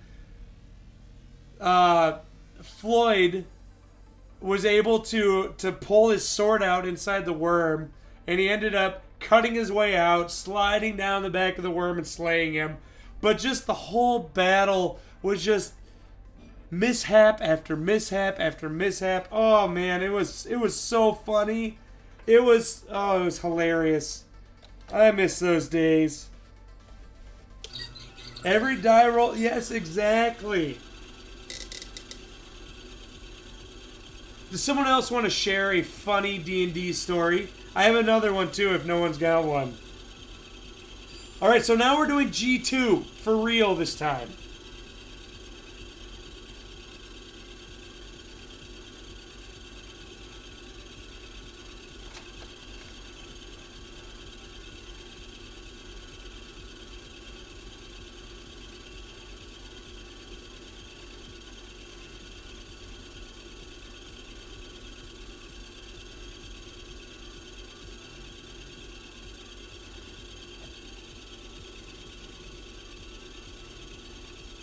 What up, yo dog?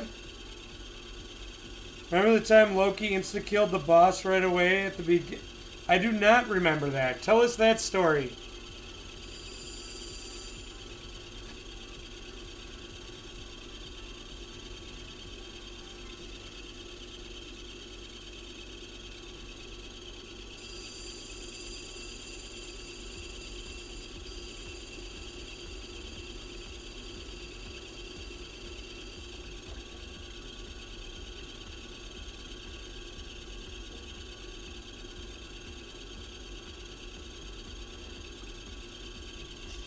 Oh, was that when we were playing Dark Heresy?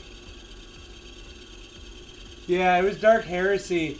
So Dark Heresy is a really fun game that is in the Warhammer 40k universe. Actually, I enjoy it quite a bit. I do not remember him insta-killing the boss, though. If he did, I was probably really annoyed, because I had a lot of cool stuff set up.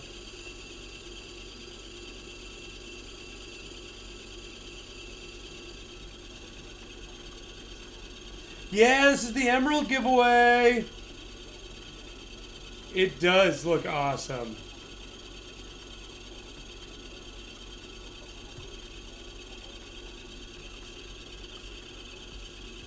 I probably did have that. Yeah, that sounds like me.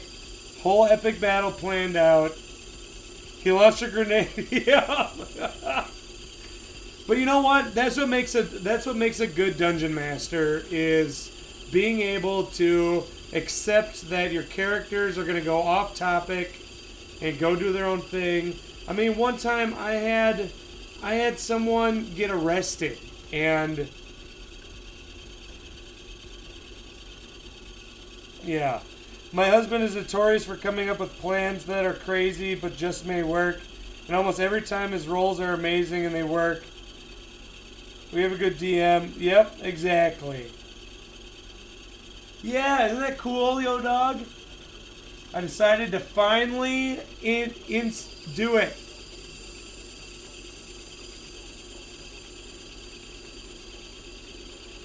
So now we're cutting G2. So I realized what was messing me up here. I think I cut our first facets wrong. So that's what was messing me up, guys. But it's okay, because we can just recut them. Alright.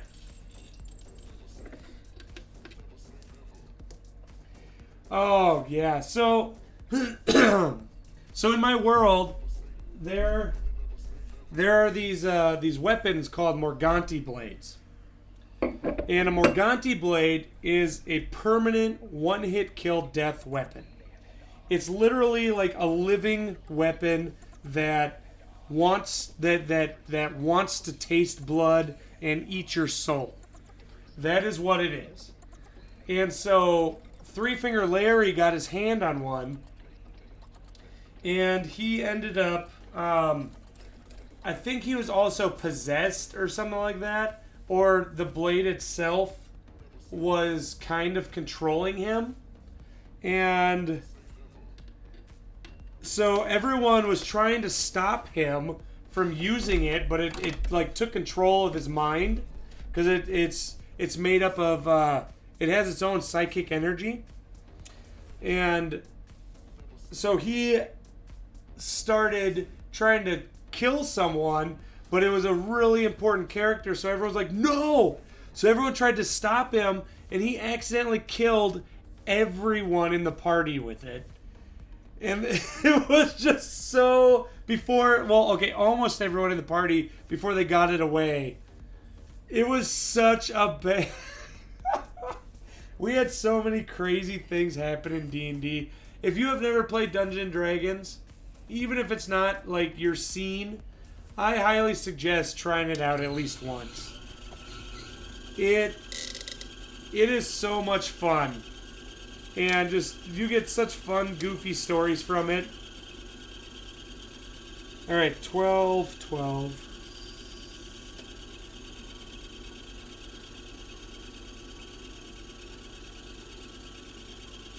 Alright, so we're going to cut this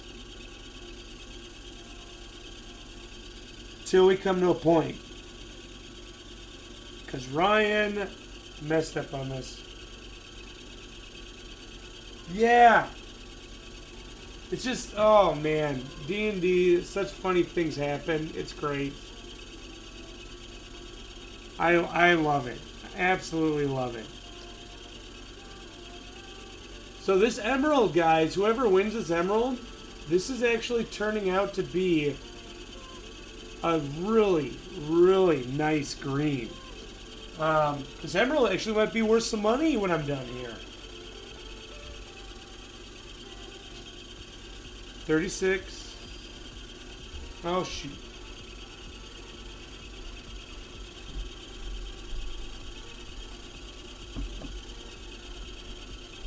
Not up there. Thank you. So you want to tell everyone? I don't think you told anyone about the fish we got today. Yellow-headed catfish. Tell them what they do. They burrow in the sand to make tunnels. The most interesting part is they're mouth brooders, which means they lay eggs, fertilize them, and then they're housed within the male fish's mouth. So then when the eggs hatch, you get a lot of young fish swimming outside of his mouth looking for food, but then whenever they're scared, they swim back in. Super cute. But they're really stressed out, so I don't know if they're both gonna make it. I hope they do. Yo Dog says, "Hey Sandy." Is Yo Dog? Oh, he's a viewer.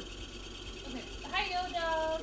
I don't know you. By the way, Balabow, thanks for joining us. I'm glad you can make it. Darth Molly says that she started watching Dracula as well. I like it. I just finished it, actually. You finished the whole series? Yeah. What? What? It wasn't a lot of episodes. Oh, yep, she's done with it. What did you think?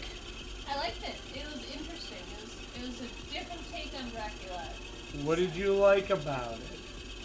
That it was different, that Nina obviously doesn't seem to have as much brawl over Dracula as he did in the books and then the last TV movie that they did. That is like as gory as you would expect Dracula to be, where they kind of did the softening of it in the last movie, where it wasn't as bad. I don't know. I liked it. Molly's a big horror movie buff, like you. Yeah, I know. I love like suspense horror. I don't like the. She loves watching Gone Girl. I don't like watching like. That movie freaks me out. It does because. Isn't that the name of it? Yeah. Oh God. It freaks right out because that's me. That movie and Black Swan, those two movies. After I was done, I was just like, I'm never watching that again. No.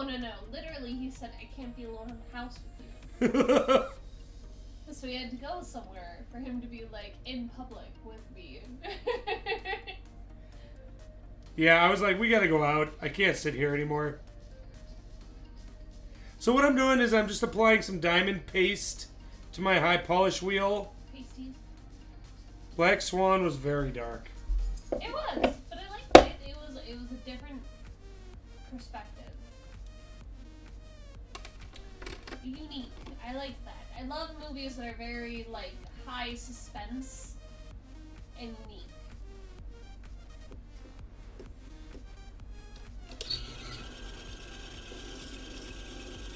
Did you see Midsummer, Sandy? No, I didn't. What is that? I mean, it sounds like Shakespeare, but... It does, Midsummer's Night Dream. Yep. But I haven't seen a movie like that. It's a horror. It's very interesting. What makes it interesting, Molly? It's on Netflix. Is it on Netflix? Or Hulu. Or Hulu or anything else?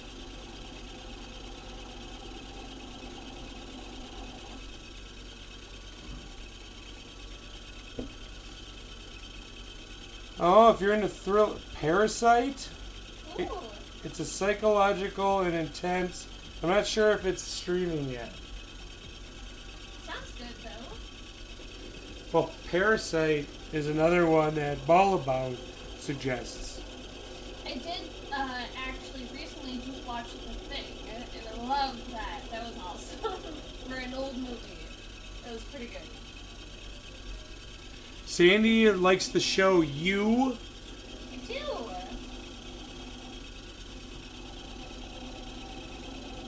I also like Witcher. The Witcher was great. I loved that one. His Dark Materials is really good too. Watchmen's been good. Watchmen so far has been pretty good too. I'm a huge Outlander fan. I think Parasite won a Golden Globe tonight. Oh, Ooh. I'll watch it. yeah, we'll have to watch that. Just tell me when it's on. I'll watch it. I think it's on Hulu or Netflix. I think we've seen it. I remember seeing it, but maybe. There we go. Now we can move on to For anyone 36. who hasn't been Outlander, the book is awesome. TV series, pretty good.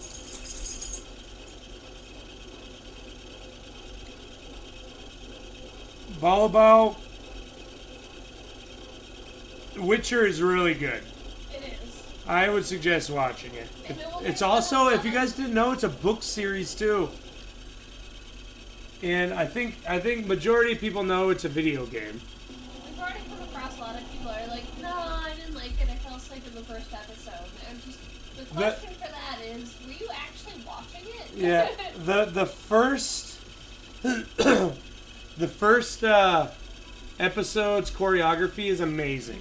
And yeah, it's got a lot of story behind it. It's not like overly preachy or anything like that. It's there's a lot there that you can absorb. I don't know how anyone can sit Oh, through that. that was from your boyfriend, I see. Molly says the books for Outlander are great. They are. They're so The show's really good too. It is. I enjoy the show quite a He likes bit. all the naked girls. It's not just the naked girls. The main character's really attractive too. Aw, I love you. I enjoy seeing attractive people. Men. Which is why my dad thinks he's gay. If you guys didn't know that about our relationship, my dad tried to warn me off with marrying Ryan. Tell them that story. So, my dad and I have worked a few jobs together. And I got him his latest job at a company that builds control panels for medical equipment. And we would carpool together and drive to his house. He would drive the rest of the way. It was on the way, so it wasn't a big deal. On the way home from work one day, my dad stares at me and he's like, you know Ryan's not going to change, right? And I looked at him and I was like, yeah, I mean, he's Ryan. And he's like, I mean, I thought you wanted kids. You talk toward this direction, like in here. So I thought you wanted kids. And I was like, yeah, I want kids. We're going to have kids. And he's like, but he's gay. Her dad thought I was gay. He still does, Ryan. It hasn't stopped. I'm just a very eccentric person. He is. So much so he loves taking my mom shopping. I like going shopping. With It's my fun. I hate shopping with my mom. It's terrible. It's It is the terrible. worst experience ever. But Ryan will go shopping with my mom No, willingly. Willingly. No one else will do that. So my dad's just staring at me in disbelief, like, you're really gonna marry a gay guy? And it's like, Dad, he's not gay. I don't know if it's like my dad, like, disbelieving that I'm gonna sleep with anybody. And I don't know if it makes him more comfortable thinking that that's not happening. But my dad is totally convinced 100% that Ryan is gay, and he's never seen me naked. Yep. So any kids we have, obviously, we're from a sperm bank, and that's how that's happening. So my friends also He's gay and have a bet. had a bet. Yeah, Bill just said, let's just say on the day of Ryan's wedding, I may or may not have lost a bet. It's not losing a bet, Bill. It could still be going. Just saying, I am a very good beard. Of course it's been disproven, yo dog. Gosh. Alright, time to moisten the wheel. Really, Ryan? Interesting. Like I said, there's not going to be any disproving my dad. He will never believe you're straight. That's okay. Her dad is so scary. He's not scary. Alright, Nice old man. by the way, guys, for those of you that are following with the diagram, if you look on the right side diagram, I'm currently working on the bottom of the stone, facet number 2. So we're doing those long ones. Also, we're coming up on 2 hours. At 2 hours, my router likes to drop my stream. So stick around. It'll come right back up. We're at an hour 56 minutes. Just stick around. It'll pop right back up. Also, it is a new month, and if you were subscribed last month, you may not be subscribed this month. So just take a look at that, because subscribers have a chance to win the emerald tonight.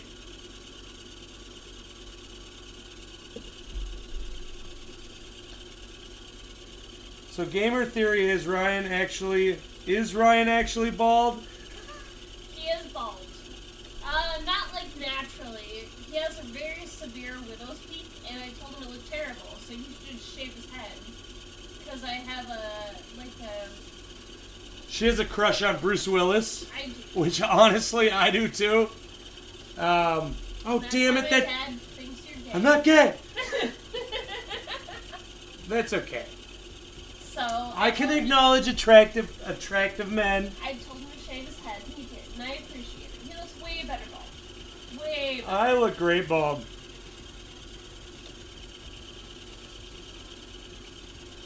Not like Bruce Willis, technically. Yeah, not quite as good as Bruce. Old Bruce over there.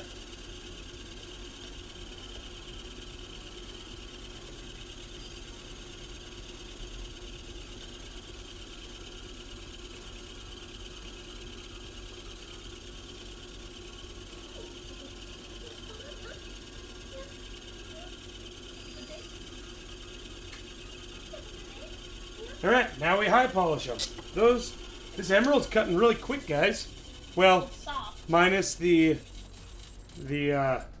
mishaps, but yeah, it's great. Alright, time to high polish.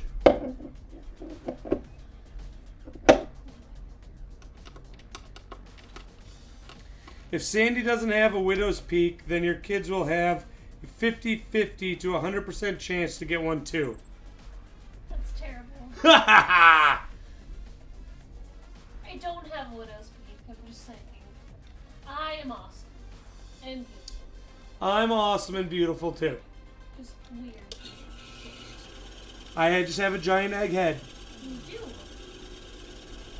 With a giant widow's peak that you inherited from your dad, who also has a giant widow's peak. I think my mom had a widow's peak. That's why I got it. Well, she's that young, so it's kind of hard to tell.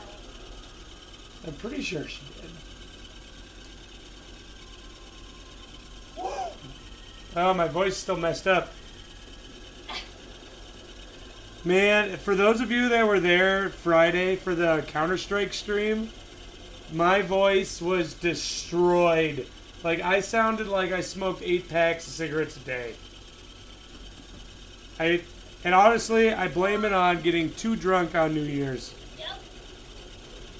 Oh, thanks so much, Luda. Melody. No, Maluda. Can I call you Luda?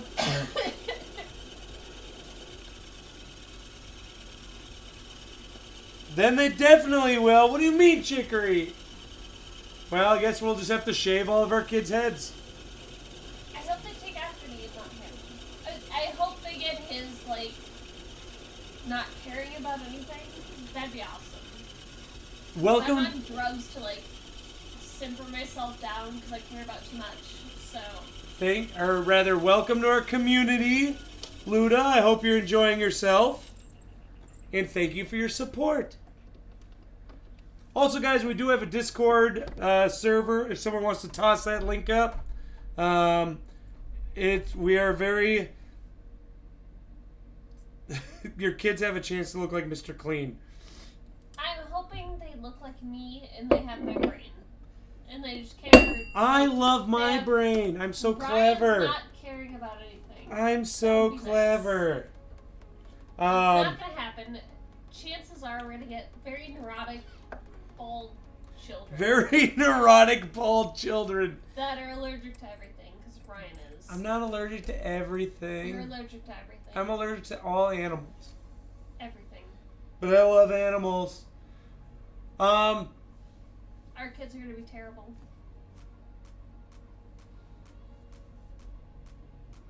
Getting banned for... Yeah.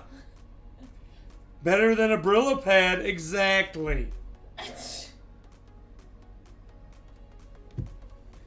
So anyway, like I was saying, guys, feel free to join our Discord. We are a very friendly community that promotes positivity or positive interactions online.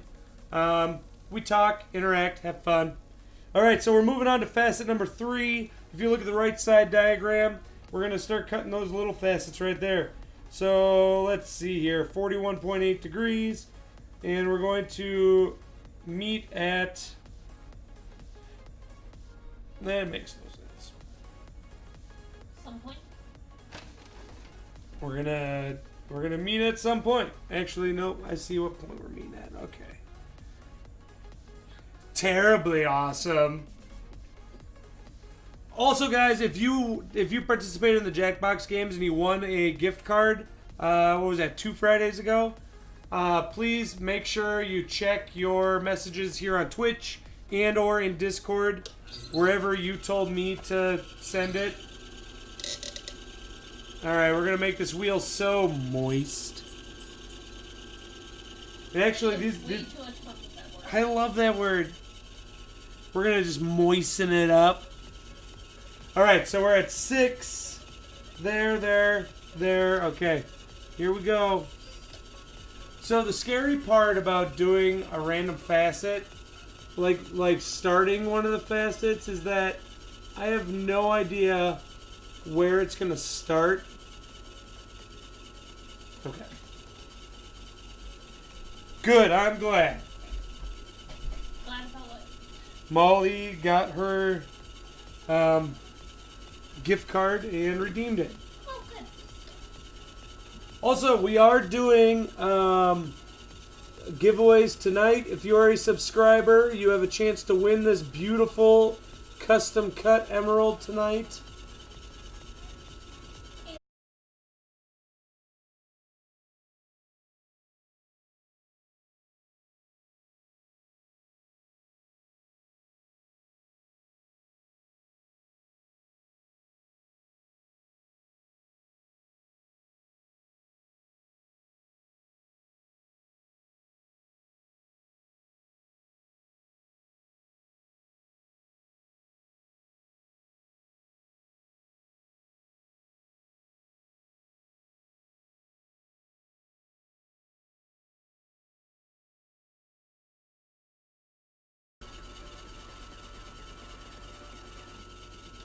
And we're back. All right. I should get an emote that says 2 hours. So everyone can just pop that in there. I think that'd be great. Man, so what was I saying? Oh, yeah.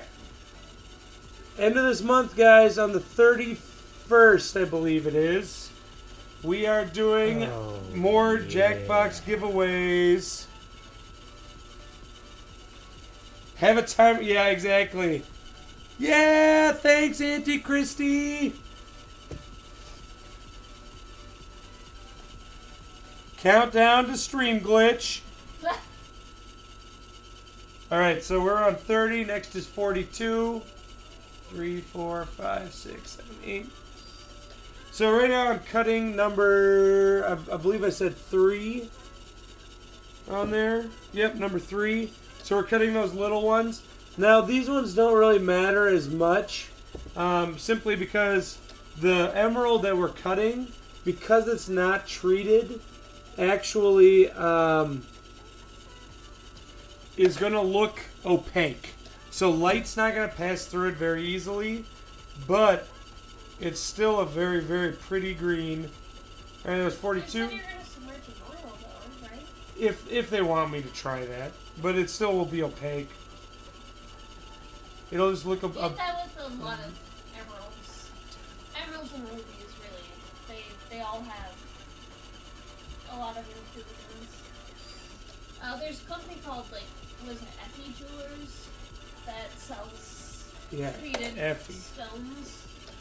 So if you ever buy from them, just be careful that your stones will lose their color. Yeah, if you ever buy jewelry from a company called Effie, E-F-F-Y, or a company that treats or a company that fills their stones or treats them, and you have work done on that jewelry, make sure you oh my god.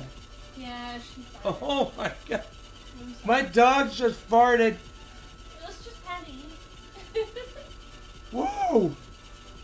Oh man. It was the only problem with Greyhound. Jesus. Gassy. Sometimes. Just make sure you let your jeweler know that your stone has been treated, so that it doesn't. Yeah, so they can properly deal with it. Because if you don't tell them, then you're going to be out of stone. Like, for example, I've worked on a ruby that was filled, and what happened is, as soon as I put heat, so rubies can take heat, and as soon as I put my torch around it, it turned white. Yep. Like, it looks like what this emerald looks like, but red and white. And yeah, I had to tell the person, this was a treated stone, and this is what happens when you don't tell me that it's a treated stone. Because if we know ahead of time, we can heat shield it, we can protect it. Yep. But natural rubies tend to heat, so... Also, guys, I do commissions, as you can see right there. They're rather cheap, and actually, I give you guys a deal, because I am on Fiverr, but I give my peeps a bit more of a deal than on Fiverr. So if you're interested or have any questions about gemstones or jewelry, because I am a goldsmith in real life, we can tell you. I can help you out. I've already helped a couple people with their questions. You're goldsmiths, we will tell you what to steer clear of. And we have to work on it if you F up and pick something that's terrible.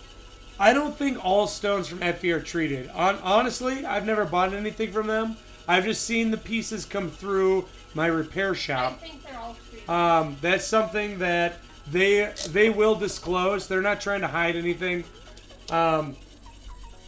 But just be aware that if you do have something that is treated, that you mention it before you have any kind of work done to it.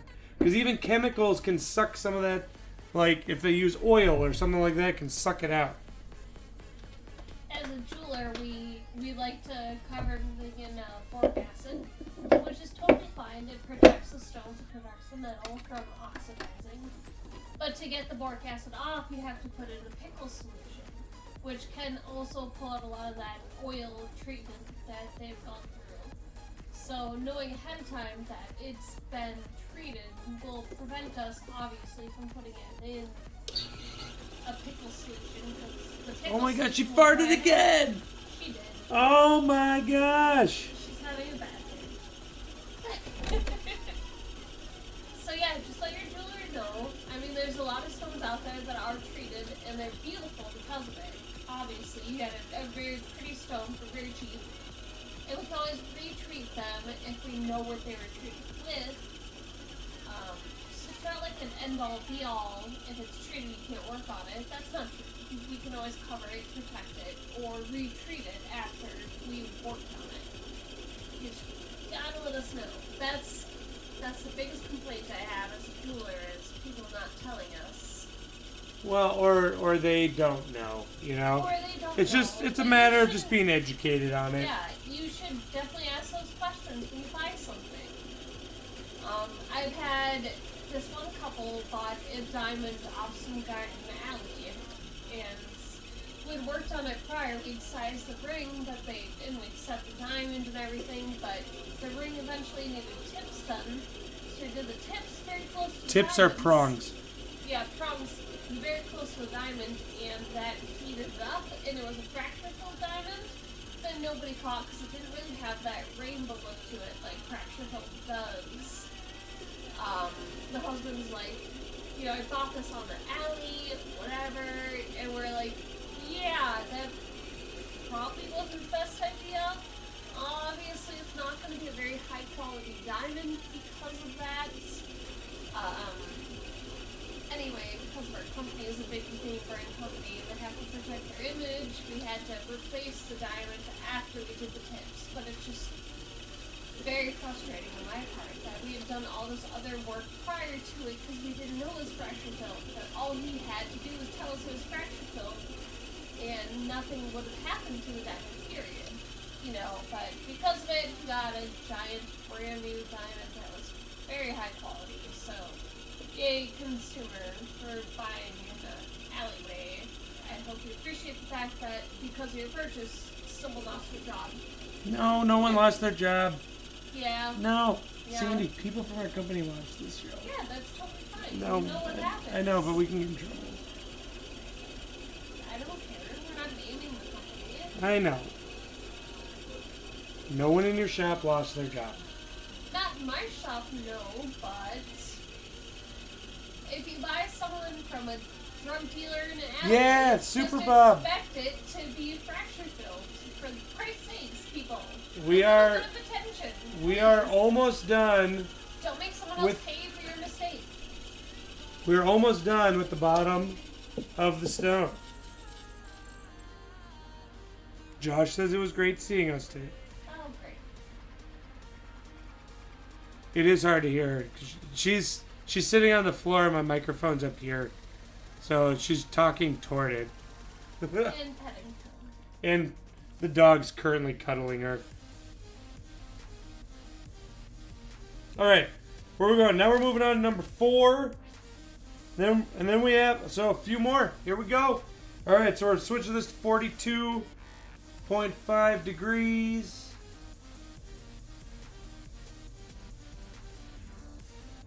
Alright, moving that up. Switching this out.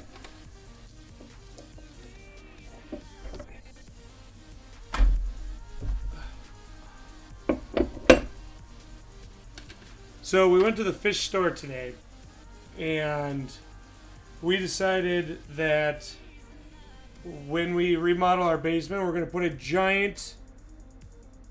No, I've decided that's something about the house. Yeah, but we talked about it again today. No, And I'm very that wasn't excited. based off the fish store. That was based No, off but we me. were at the fish store talking about it. I told you, when we remodel the basement, a whole wall is going to be fish. Yeah, when we remodel our basement, we're making an entire It's going to be like a wall, 600 gallon. our saltwater aquarium, and I'm very excited. Brief change.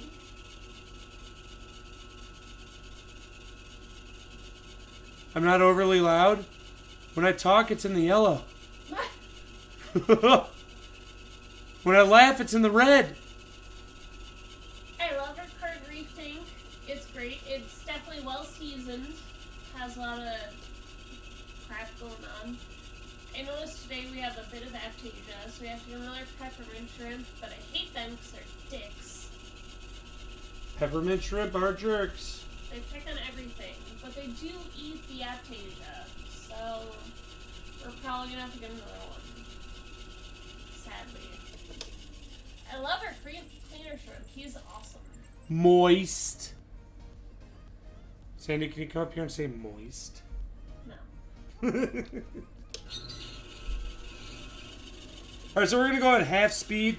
We're doing facet number 4 on the right side at 42.5 degrees. And we're going to just go like that. See where we're at. That is one thing with the reef tank. You get to play God, because every reef tank is unique. So you're the one controlling the environment and fixing everything, and whatever you say goes. Which is why I love my reef tank, because I am God to all of my fish and coral. If I don't want to fix something, they suffer. If I do fix something, it's because I'm benevolent. Because I'm benevolent. I'm just saying, that's why I like the fish tank. You're a dork. Which is why Ryan has no say. You get to name one fish. Okay, 2 fish technically. I named 2 and fish and one died. First day he named them. Do they build little statues in your honor? Because I'm getting one if they do. They don't. No. Well, we do now have a decorator crab. He might build something on himself. But I am their god. Just saying. I feed them. I feed them every morning. Tank. They play with me. They try to kill you. Just the one. Just the one. It was terrified of me at first, but now it's trying to kill me. Yeah, now he's trying to kill her. So we have a venomous fish in there. That Laura Rosalind. we named her Laura Rosalind from Battlestar Galactica. And hold on. 46, 7, 8, okay. And if her spikes touch you, like her dorsal fin spikes. Oh, welcome back, Darla. Then you get poisoned. She has recently decided to start actually trying to stab me when I'm in the tank. She will raise her spikes up and come at me with them. Shattered strike from the clownfish. So, Yep. I avoid her, obviously. When we initially got her, she was terrified. Terrified. She'd hide under everything. She'd be white and cream colored, which is their stress colors. Right now she's bright orange, yellow. Got fish right there. Yep. Oh, Game of Thrones fish right there. Ha! Yes. I am still queen of the tank. She's gonna have to listen to me. If she annoys me enough, I will scoop her out and sell her. Just Or saying. we will have some sushi. Or we will have some sushi. There's that option, obviously.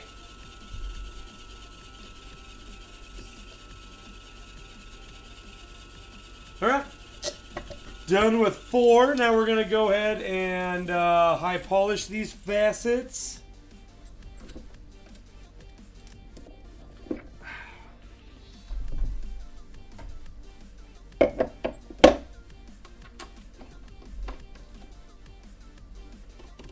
My dad had a fuzzy dwarf lionfish, which is adorable, and I want one, but we have too many small fish in the tank that it would eat them all. But he had a parasite in his side when my dad got him. Way back when the hobby was very new, and all of the fish were wild caught instead of tank bred.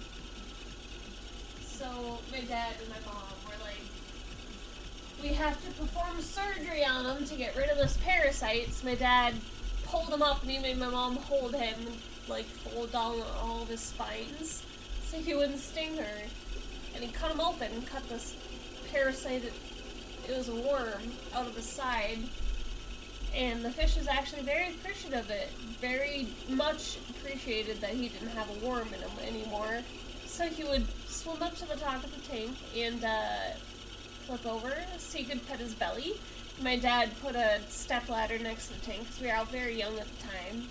So he'd have to climb up on the stepladder and pet the fish's tummy, which he loved.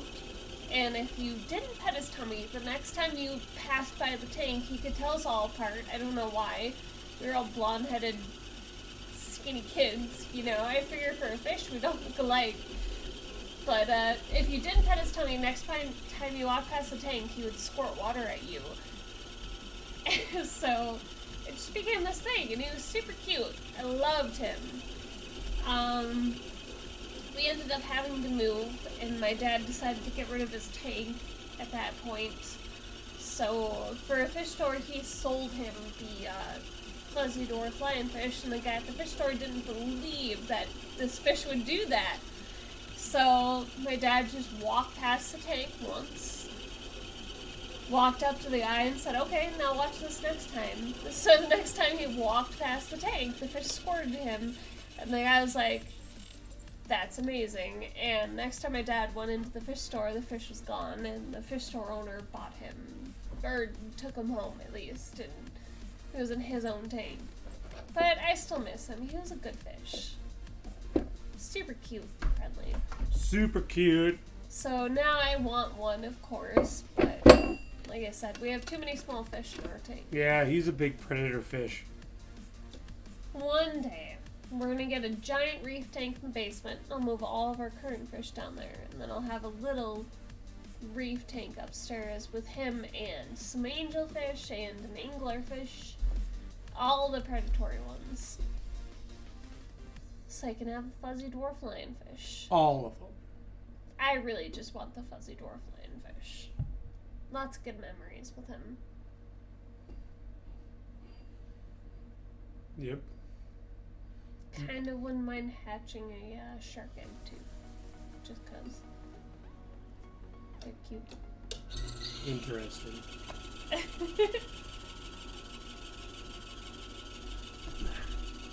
Alright, we got enough water for this last facet. Then we get to transfer the stone. Oh no. Time to moisten the wheel. My wheel looks dry. Don't worry, we made it so moist.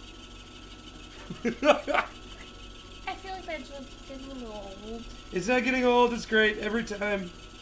Alright, so we're doing facet number 5. Oh, I meant to tell you, I met the sweetest Italian greyhound yesterday. Aww. Actual greyhounds are better, just saying. Italian greyhounds are still little dogs and hyperactive. Nervous disorders. They're like a cross between a greyhound and a chihuahua. Yeah. A rat terrier. I feel like Chihuahua's a good comparison. He was a rescue and total love bug. Well, yeah. You haven't met a real greyhound, though. She may have met a real greyhound.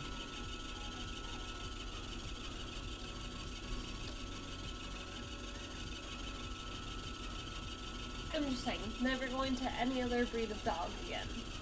Yeah, I will never get another kind of dog except for a greyhound. Definitely best dog. She says, oh, I have. He was a rescue from our local track when it Yeah, she's gassy. She's gassy today. I Oh can't my tell God. you what. Oh my God. She didn't eat anything weird. She's very gassy today. My dog's gassing me out. Look at that butt. That butt is toxic. That's the butt that's toxic right there. Oh my God. She's not even hearing me. She's fast asleep. She must be having a good meal in her dream. Man. Can't Usually Tank's the one that's Yeah, super normally our gassy. other one's the worst. Jeez. She must have ate something at the dog park. I don't know. I didn't see her eat anything, but man, that's bad. Given the smell check, she's not dead. Yeah. Nope, she's breathing. We're good.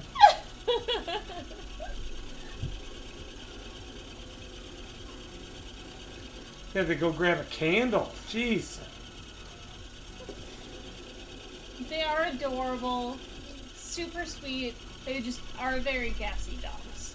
You have to make a very consistent diet choice. Alright guys, we're done with the bottom of the stone. The top should go very quick. As you can see, there are not a ton of facets. Yeah! Alright. Alright, so we're going to hop over here. Nope, I'm going away. Bye, Okay. Yeah.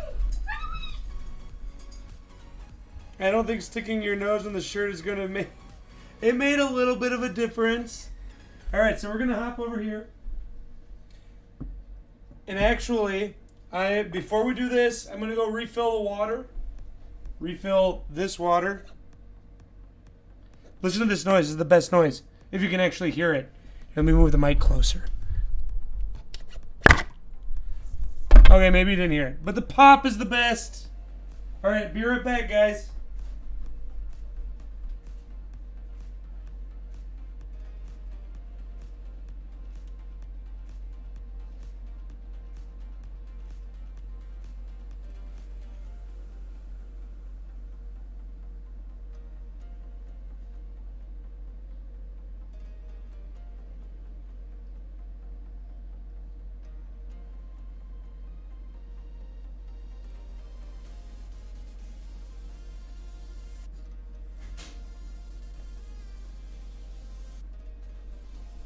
Alright. What? Alright, so let's hop over here to this camera.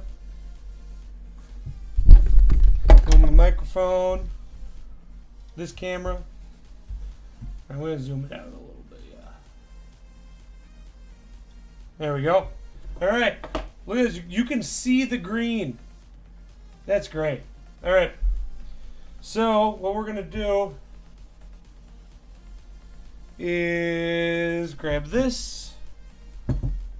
Actually, this is a perfect one for this, I think.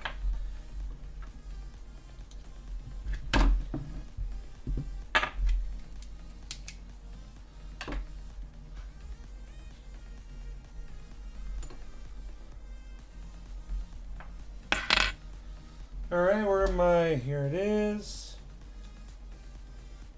Alright, so we're going to heat this up just like we normally do until the wax melts to the touch. And then we will transfer the stone. So then we can do the top and then we're done and then we'll give it away. Give it away, give it away, give it away now. Who's excited? This guy. So even though we won't be able to see, like, the stone's not going to be like an amethyst where it's real nice and clear, but it's going to be very, very pretty. And I'm very, very excited.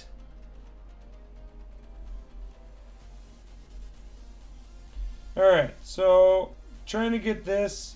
So the reason why we have to heat up the dop stick, which is this thing here, is so that the shellac actually adheres to the metal. That makes sense. We need them to reach thermal equilibrium. Yeah, I'm pulling out some what do you call it?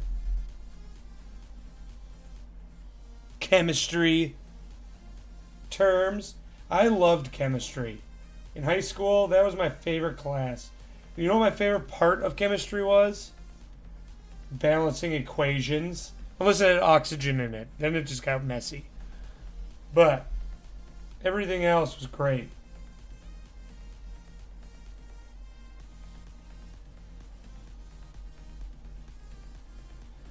What was everyone's favorite class in high school? Or I guess school in general. And why? Also, so there we go. I think that's plenty. Lunch. Yes. I did take a couple, like a year and a half of college. I went to community college for a little bit. Then I ran out of money and didn't want to have debt, so I dropped out. But while I was there, I had the best English professor. And, oh, that's cool, Molly. And the way he taught was the best way I have ever learned English.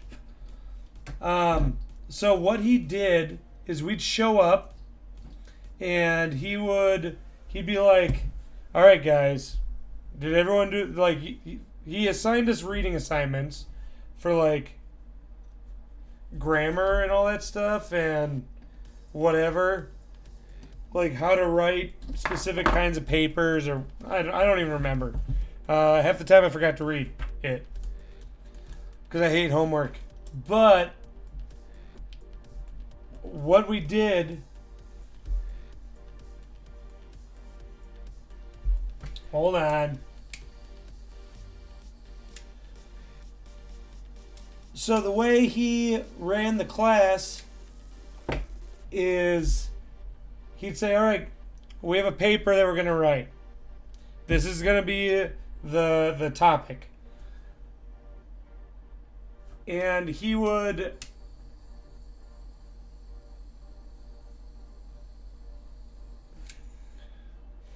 have us write, say, our intro, our introductory paragraph in class. Essentially, we had no homework in his class. Probably why I liked it so much. But what was cool is that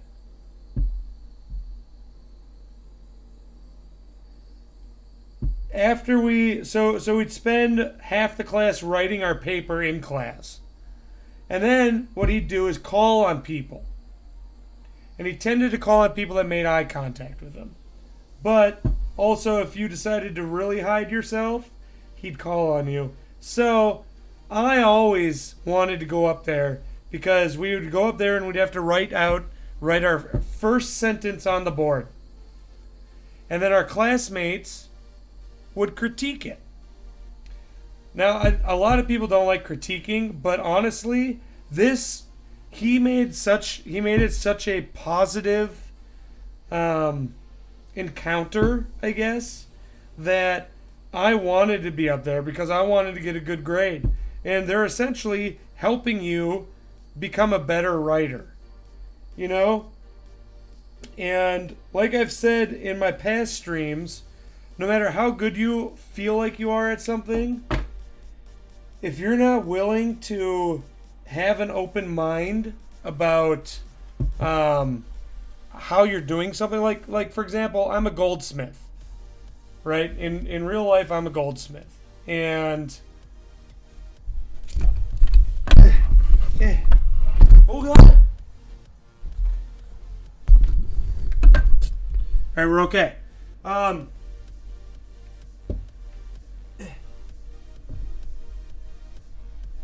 So in my career is being a goldsmith, and there, as a goldsmith, you can do things all kinds of crazy ways. You know, there's more than one way to size a ring. There's more than one way to set a stone. And no matter how long you've been doing something or how much you feel like you're a professional at it, someone's always going to come along and have an awesome, amazing idea of how to improve something. And to have an open mind on that is huge. Hence why I didn't mind the critiquing, because it made me a better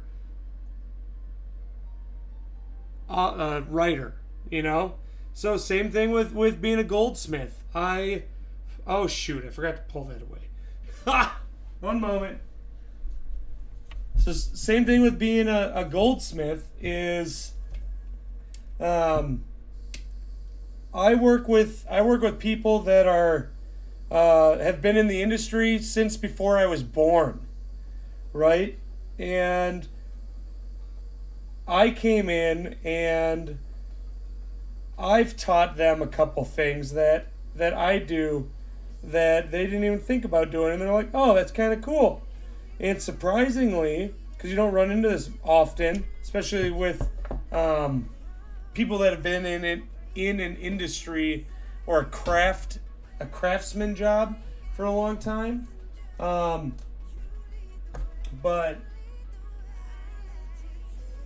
yeah, they took what I suggested and tried it out, and some of them like it and some of them don't, and it's really cool.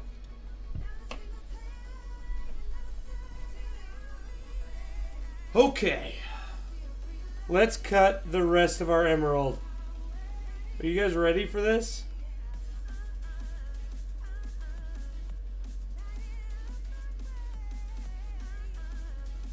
Oh, this looks great. Sorry, I was just admiring it. All right, got the right camera on. Good. Okay, now we go to 40 degrees. Wow, guys, we're making good time tonight.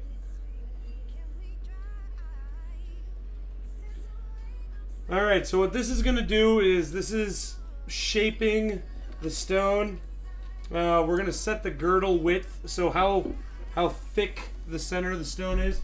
And whenever I shape a stone, I prefer to use my 600 grit lap, which is a lot more rough. I like it rougher when I'm doing this, simply because it cuts the stone really quickly. All right. Yeah, exactly. We'd probably be done by now. All right, can everyone moisten the chat for me, please?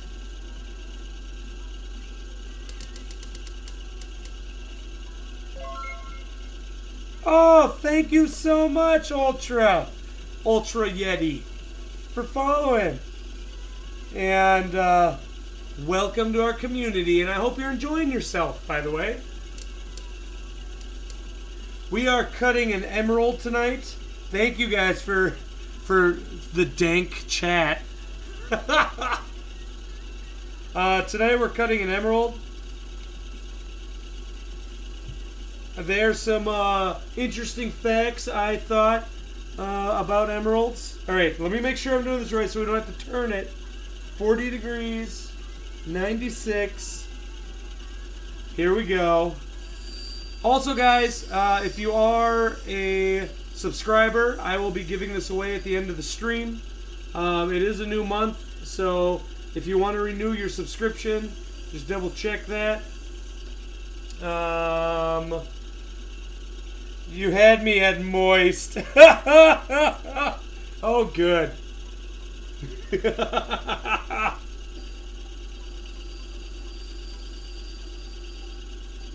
What else? We have a fantastic Discord community. If someone wants to toss that up in the chat with exclamation Discord, that would be fantastic. We're friendly, and we like to promote positive interactions within video games and online in general. So yeah, thanks, Molly.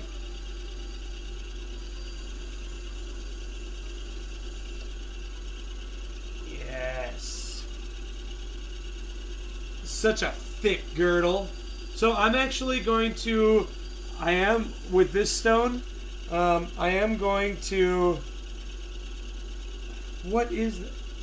Oh, those are like mage arms. That's great. Thank you, Cosmo. So I'm going to leave the girdle rather thick on this, simply because, number one, it is an emerald, and the thicker the girdle, which is the center of the stone in between the bottom and the top, the more durable it is when setting it. And what's nice is that my career is being a goldsmith, so I can kind of look at it and be like, well, the thickness of that girdle would be just fine to set in something. Because, man, I love doing this so much because the stuff I'm making and giving away could very well end up in an heirloom piece or something like that. Which, by the way, the people that won the gemstones last Sunday, you should be receiving them this Monday, according to the post office.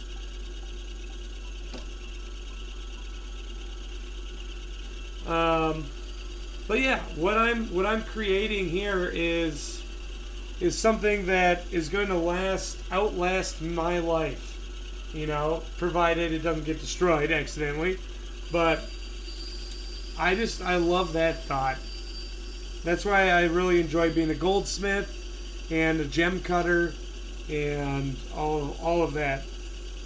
Also, I do commissions. They're fairly inexpensive, unless you have a rare stone that is kind of more expensive. So if you're interested, feel free to email me. Or if you just have questions on jewelry or maybe even a gemstone you have, like I had someone ask me questions about their engagement ring, and I answered them as best I could from a goldsmith's perspective. From a gemologist's perspective, someone asked me what kind of stone a specific thing was, and I told them the best I could based off the picture. Obviously, I can give a much better example if I were there in person looking at it, but yeah, feel free to email me or even message me on Twitch. I respond to everything. Or even in Discord if you're in our community. Yeah. Oh, this is going to be a nice looking emerald. I'm a little jealous. Alright, now we're going to switch from our 600 grit lap to our 1200 grit lap. And then from there we'll go high polish. Then we're almost done.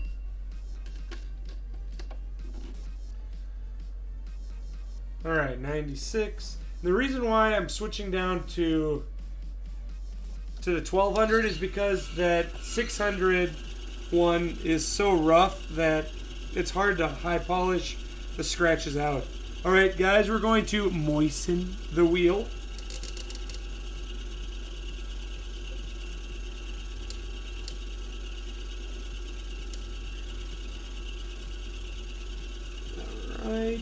Alright, here we go. Very nice. 24. Oh, we're cruising now. Moist.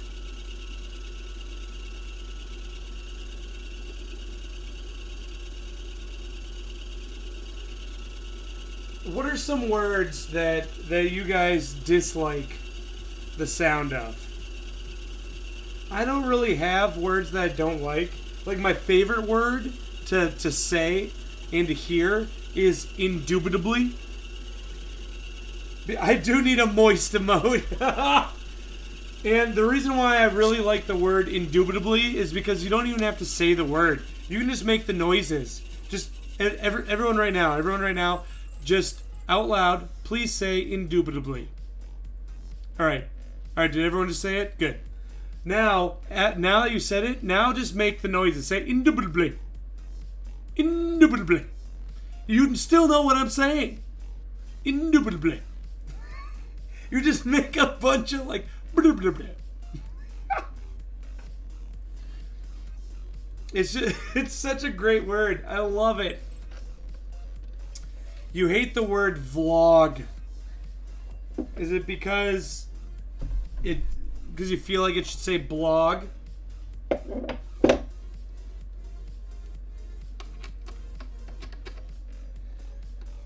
The word whatever. Super pop. Totally agree.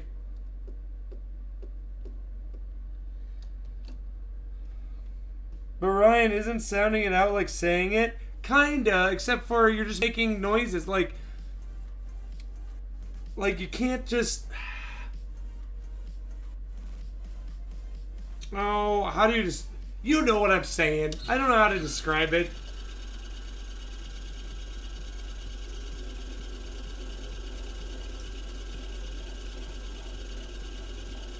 You can't stand mommy. I don't like it when... I guess, why is that? Like, mommy doesn't bother me. When other people say daddy, like, that's not like a child talking to their parent, that bothers me. I guess same thing with mommy. Yeah. Yeah, like that. I'm just like, oh. Well, I mean, as long as it's not directed at me, it's mainly when it's toward me. I'm just like, don't call me dad. Or like, when I'm playing a video game, some of the younger crowd will be like, okay, dad, thanks, dad. And I'm like, don't call me dad. I don't know why that bothers me. Oh, every time I hear the word mommy, I think of that creepy Doctor Who episode.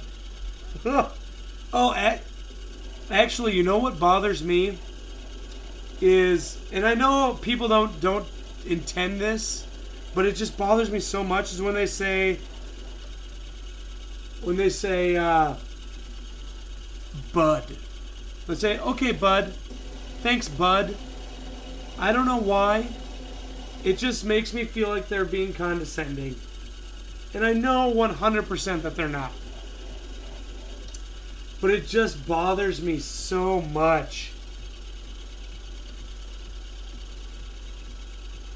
And I don't know why.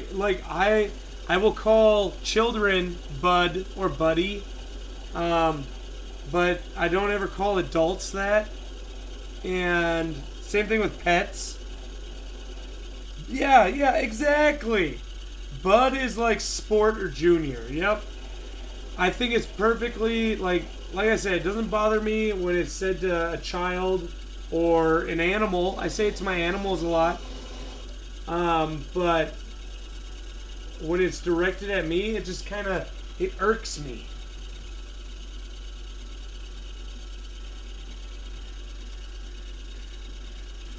Such high polish. When my friend says he's killing it. Why is that? Oh, we have one more to... Whoops.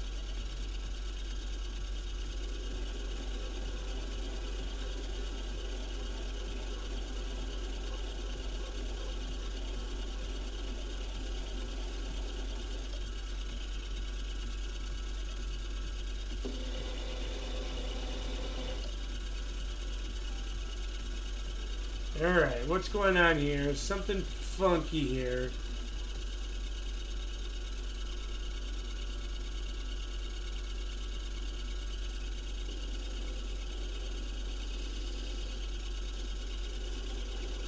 He just says it so much I have to tell him to simmer down.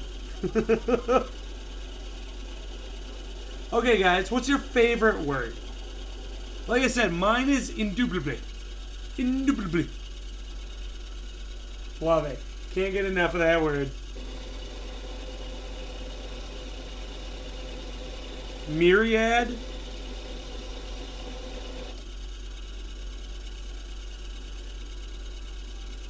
Oh, I think that high polished it. Sweet. Super. Oh, wow. You guys are going to make me say words I don't even know how to pronounce. Superfluous. Yours is cannabis.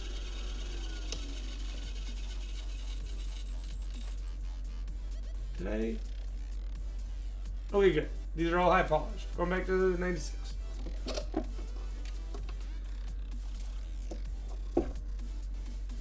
The word that always comes to mind is cornucopia. Not my favorite, just always there. Super fullest. Super.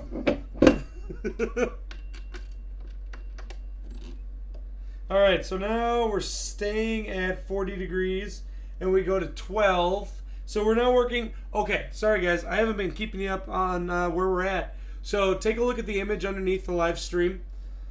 And we are currently working on the top of the stone, which is the leftmost image, upper left corner.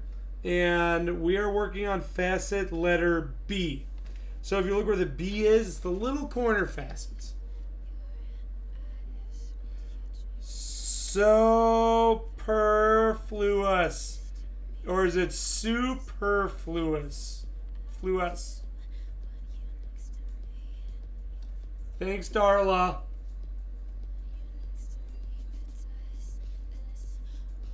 So this facet, I'm just going to have to eyeball. And we're going to go real slow so that we can... oh, as in okay, superfluous. Fluous. Oh my gosh, so last night I had my sleepover with my BFF. He came over and we decided to get this game called A Way Out. Right? This is that big co-op game that came out a while back where everyone was raving and you're trying to escape a prison together, right? And we're like, okay, you know, lots of people were talking about this. Let's try it out. I'm not even going to try that word. I didn't even finish reading it. Too long to read.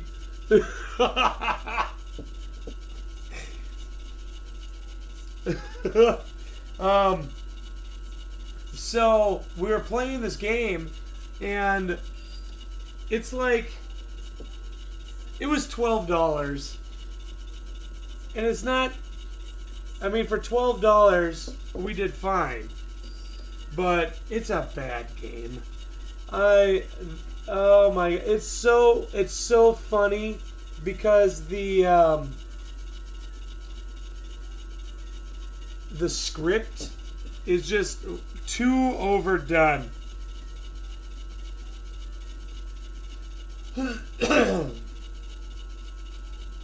Ask Molly, she was an English major. Darth Molly, how do we say this word? Help.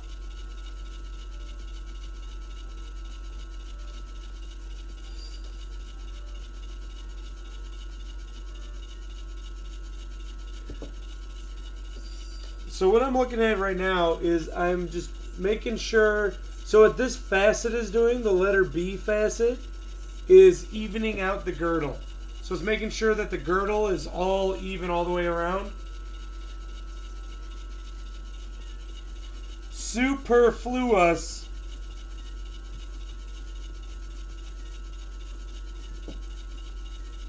Which one? Superfluous or anti-disestablishmentarianism? No, do the first one. Second one was too easy. The superfly word. That's what I'm going to call it now. Superfly. Superflyus. So the reason why I'm looking at it through my loop is just to make sure that it's getting level on there. Like Chicory said, with the emphasis on the her. Or CBD. Who's CBD?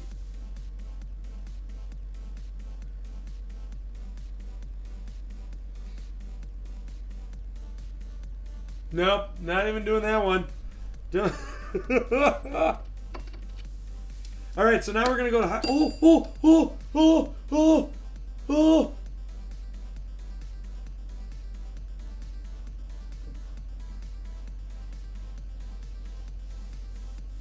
We're okay.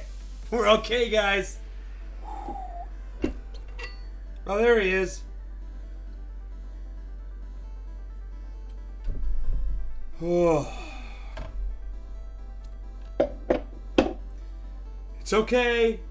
I bumped the stone. So what happened is I bumped the arm and the arm went up and then landed on the wheel. And that's when either the stone could chip or the stone could go and fly off. Dude, it scared me too. Alright, 12. High polish. These are tiny facets, so this should go pretty quick.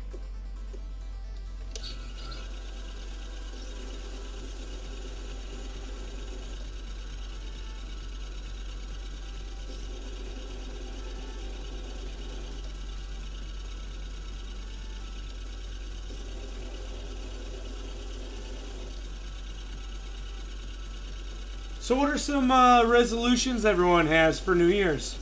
My resolutions are to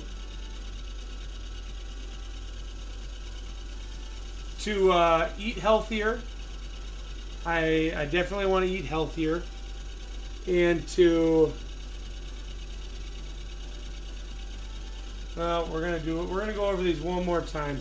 Eat healthier and try to eat smaller portions. Like, just because there's a little extra food on there doesn't mean I have to finish it. You know what I mean? Like, that's my issue. Like, I don't eat to get full. I eat because I love the taste.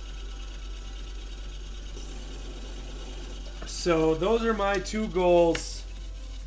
To not die. That sounds great. Giving the stone a vibe check. Yes. Mine is to play guitar more. Yeah, what kind of guitar? Acoustic or electric? Alright, now we're moving on to letter C.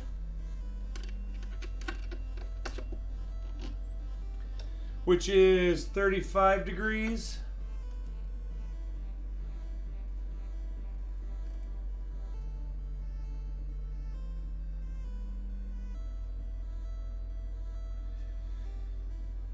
I read a smart article that said to make short-term goals. That's what I'm thinking. Ah! You know what? That makes sense. Because then you see the results faster and then it's more fun.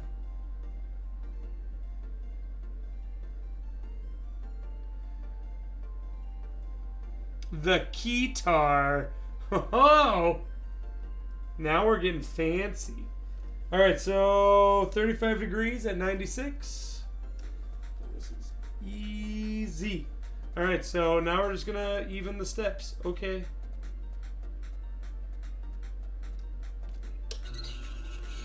Acoustic is my thing, although I used to play in heavy bands. I have a buddy who's in a metal band. He's like this really tall, super lanky guy, real long blonde hair. He's got like the long face with the beard and everything, and he looks like a rocker. You look at him, he is a rocker. And then he tutors kids in math because he's a math major. He loves math. Anything math, he will talk your ear off. Super nice guy.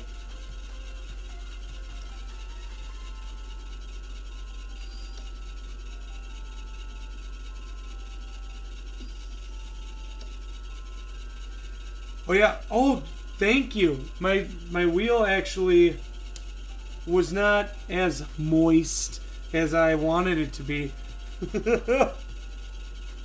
Thank you, Yo Dog. Alright, so with this, what's odd about these facets is that they're all just done by eyeballing it. And what it says to do is make them all even. So it's like I'm just going until I'm like, okay, that looks good.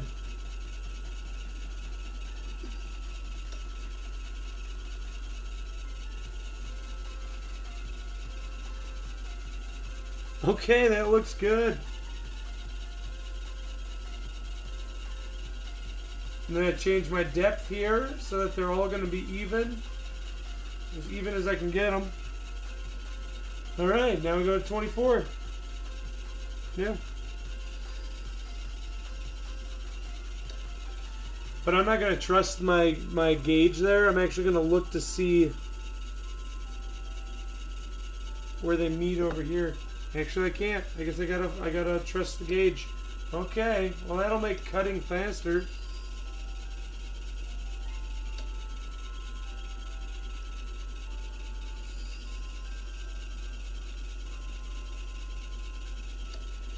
It's the corner ones that I can look at.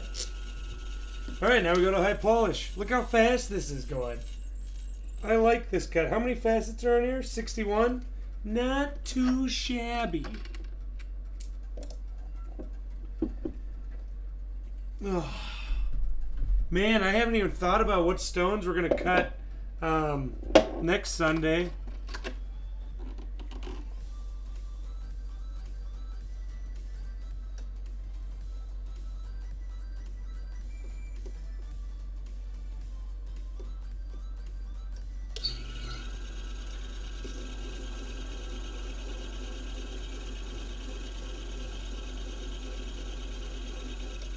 Almost done. We are almost done, guys. I am very excited to see this emerald. So, the emerald actually, since it is so fractured, the final piece might have some polishing compound in it, but I'm going to actually put this in an ultrasonic so that it vibrates all that out. So it'll actually be even more green than it is when we're done. So that'll be really cool.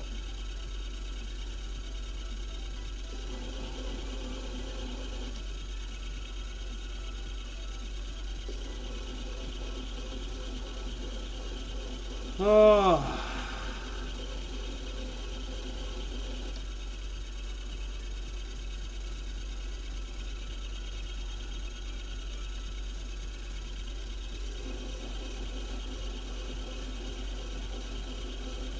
By the way, guys, can we all wish Super Bob a happy birthday?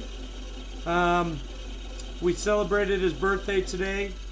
His birthday was actually on the 1st, which I got the pleasure of celebrating with him, or rather spending with him. We were both rather hungover the next day. But yeah. Happy birthday, Super Bob. Happy birthday, Super Bob.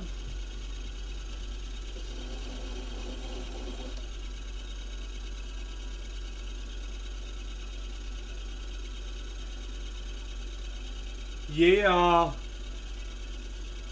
Sweet. Alright, now we're going to do the corners at 35. Guys, we're almost done. Dude, we're going to get done before 11 o'clock tonight. How often does that happen? Watch, Super Bob's not even paying attention right now.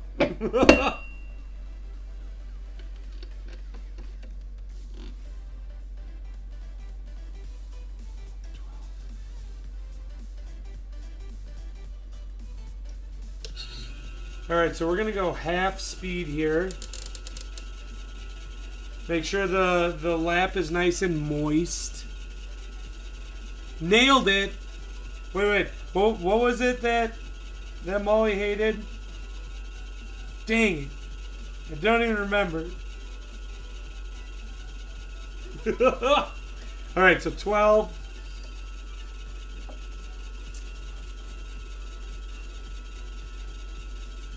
Oh, dude, that was perfect. That's all I needed right there for that one. Isn't that crazy how, like, quick these cut? It's just like, all I have to do is just touch it, and it cuts it. I think that's insane. Killed it! Thank you, Darla. I'm sorry, Molly. So, that's actually one of my downfalls. Is that I love pushing buttons. I don't know why. Like, I work with a guy who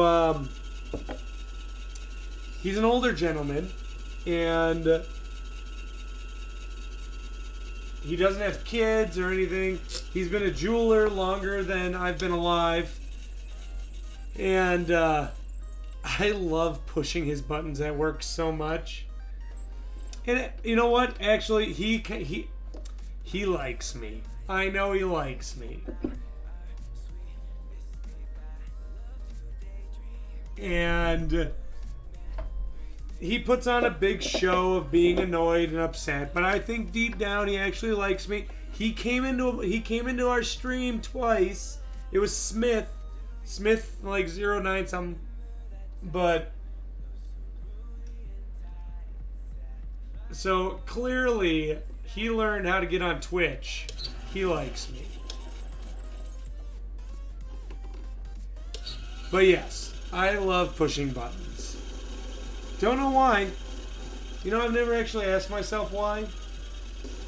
But I do. What are some bad habits that you just love that you do? Like that you get a kick out of?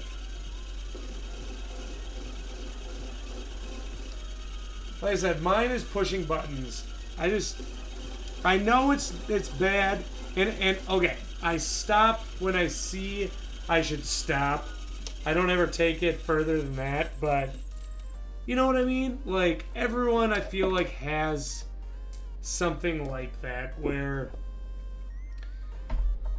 like, you chew gum and you stick it on the inside of the trash can. I don't know. Just something that, like, annoys or is not a good habit, but you get enjoyment out of it. Puns! That you should not be upset about. I make puns all the time. I absolutely love puns. My friend hates Dave Matthews and Sting when he's a passenger in my car. Puns and dad jokes, yes! So at work, so like I said, I'm a goldsmith, right? And at work, whenever... Okay, hold on. We got to go to 30 degrees.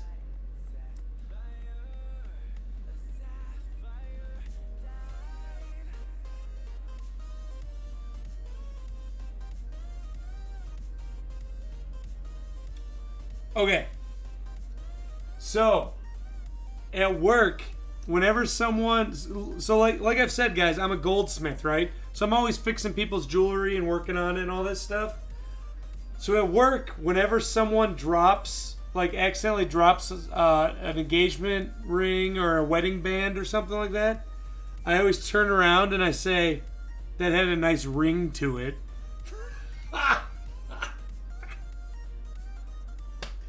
Oh, they hate me so much for that, but it's so good. So next time someone drops a ring or a wedding band or something like that, you hear it when it hits, because sometimes it makes a ringing noise, just say, hey, that had a nice ring to it.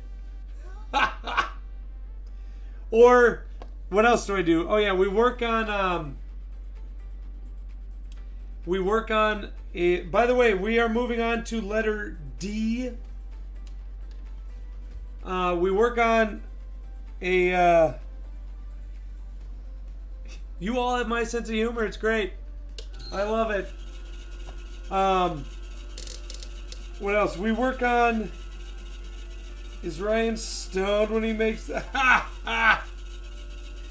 Oh, man. I have so many facets to my personality. You don't even know. What was I saying? Oh, yeah. We work on... So, have you guys heard of the designer, Vera Wang? A lot of people know her for, like, her wedding dresses and stuff.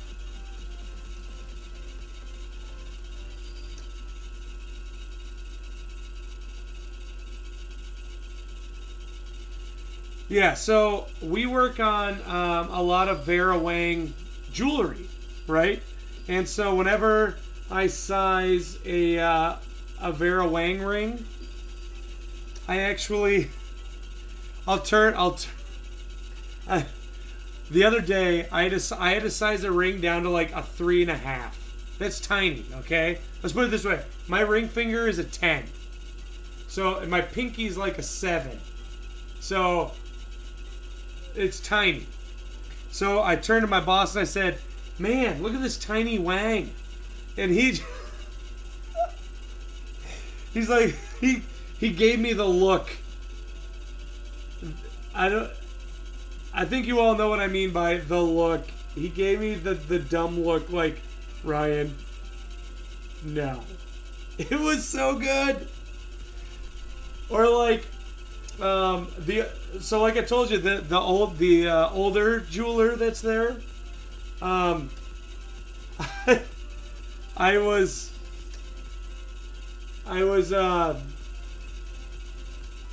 working on a Vera Wang ring, and I turned to him. Oh, hey, motherfuckness, yeah. Thanks for joining us, dude.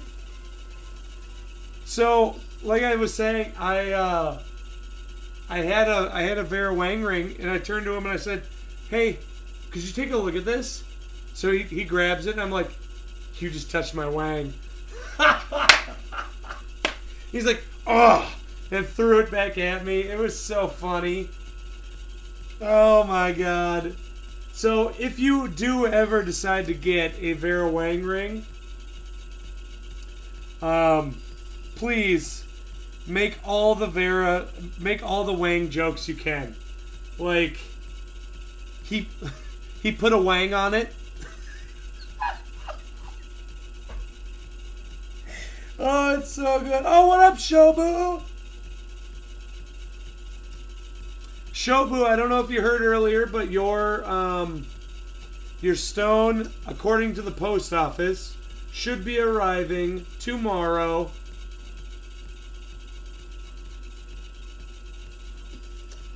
So yes, guys, if you do ever get a Vera Wang piece of jewelry, you have the privilege of making all the Wang jokes. It's great.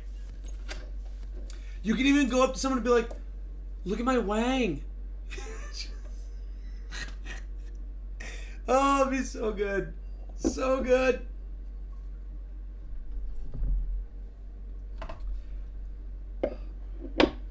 Her jewelry and designs are very, very pretty. I will say that.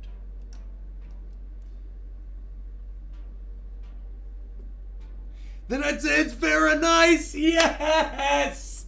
Oh, I'm using that at work. Totally using that at work. Oh, that was good.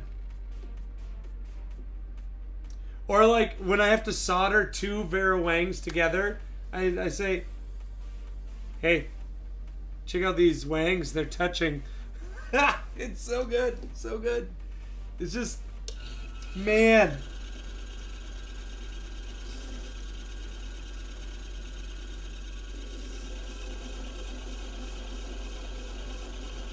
Very nice. Oh, that was good. Gosh, you guys are the best. I love your puns. You keep me laughing. Almost dropped it.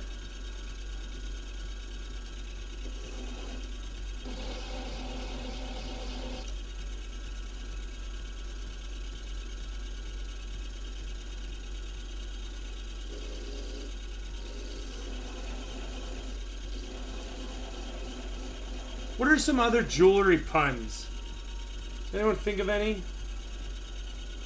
I need some good ones for work,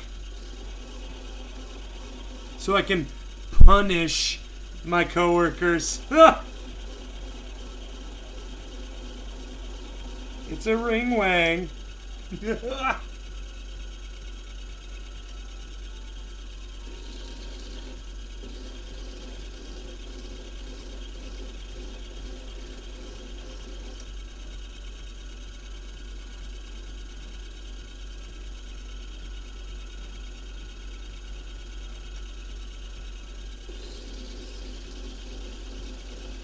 Give me a better pun or I'll wring your neck. Yes!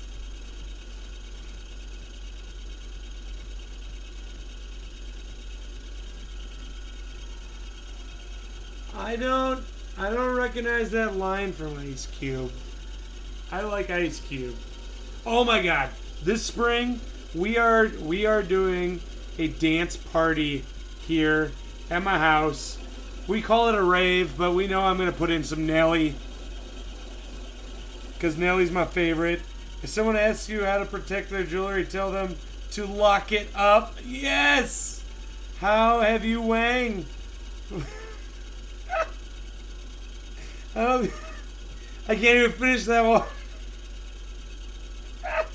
How have you... Oh, God. Yes. All right, now we're doing the corners, and then we got the table.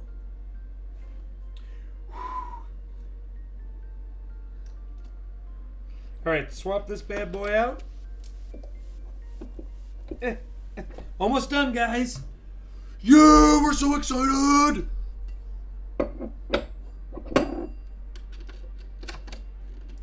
This is a nice looking cut. I like this. I like it a lot.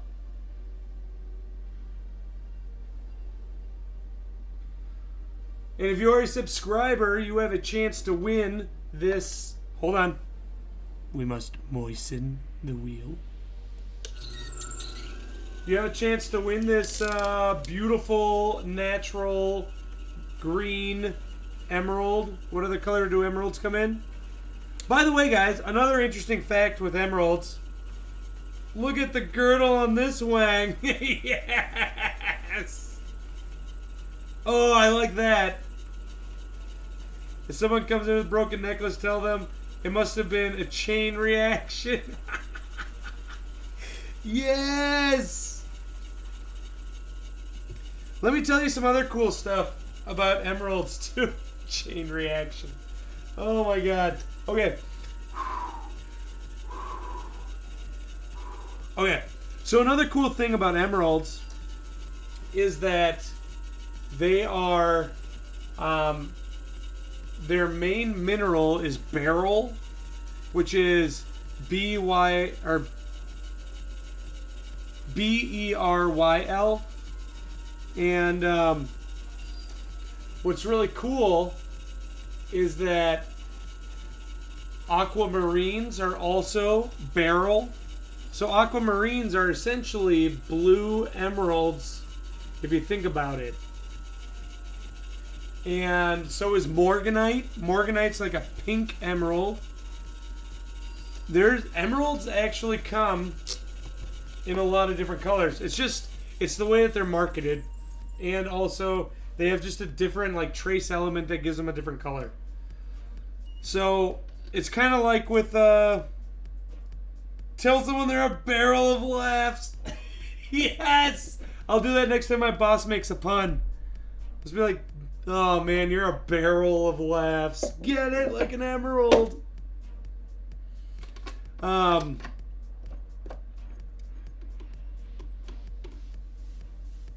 Have you meddle your customers because of jewelry? I don't get that one.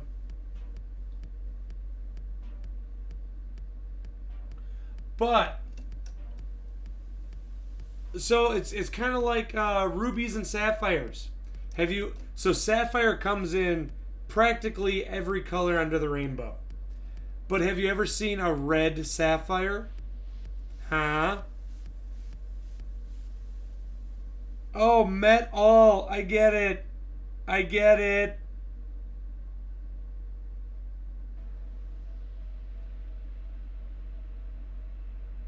I'm slow. Slow tonight.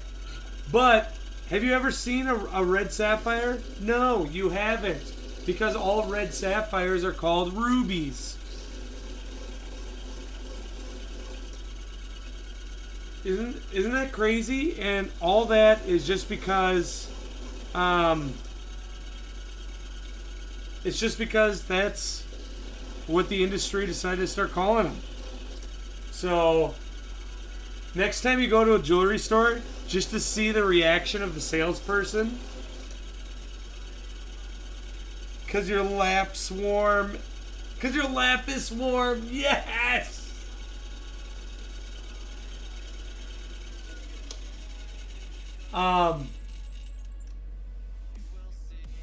Did I polish that? Yes, I did. Okay. So, yeah, next time you go to the jewelry store, just any jewelry store, you don't even need to be, buying something. Just go in there and be like, so, I'm looking for a really rare stone. And they'll be like, okay, how can I help you? Say, I really want a red sapphire. And just watch their face. You gotta watch their face. Make sure you say just kidding when you're done. Oh no, Spineless is back! Oh, we're working on the table now.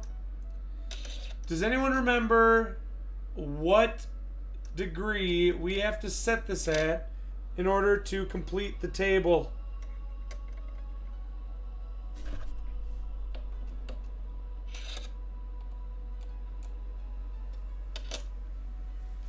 .45 is correct.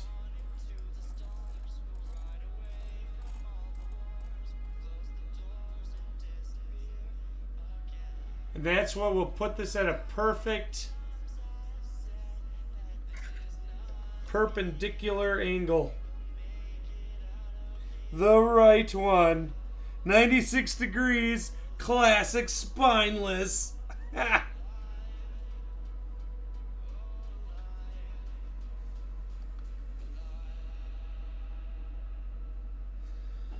All right, here we go. Can you guys give me a steady stream in chat so we can make this wheel nice and moist?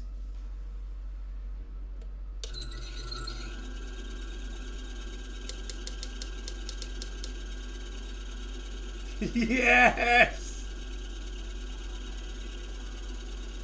Look at that stream. Thank you, guys.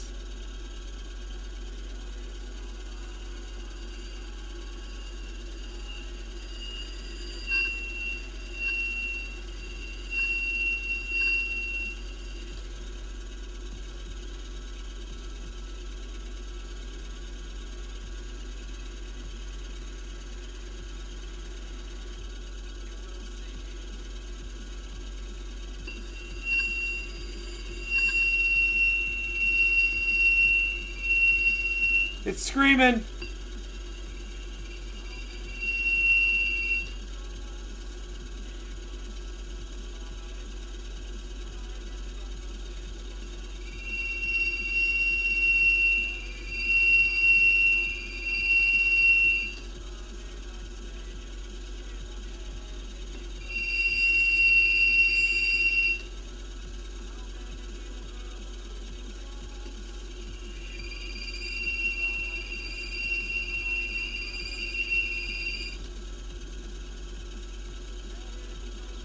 I'm actually cutting the table a bit deeper because there's a real big divot in it, and I want to get that out.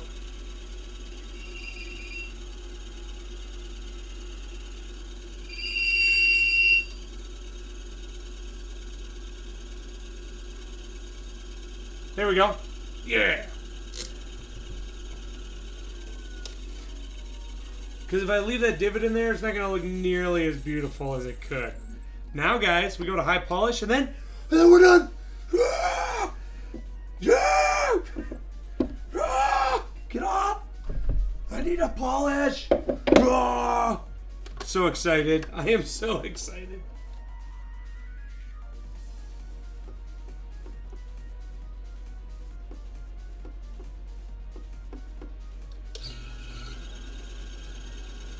The more you do, the more the pitch becomes flat. Yeah, Chicory, that was good. More spit, less for the. Wait till you guys hear this one. This one, we do not make the lap nice and moist.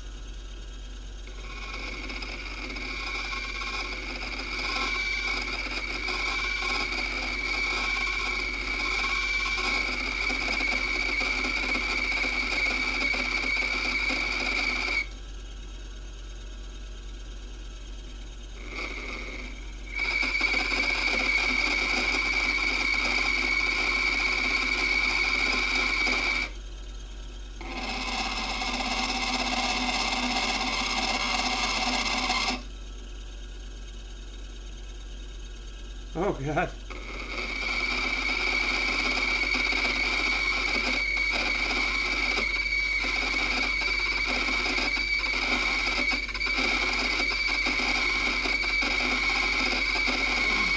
The sound of angles, you mean?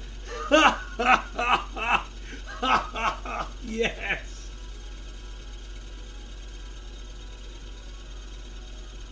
We are doing the table, and I'm actually going to put more polish on this wheel. So we're doing T, the very flat top of it.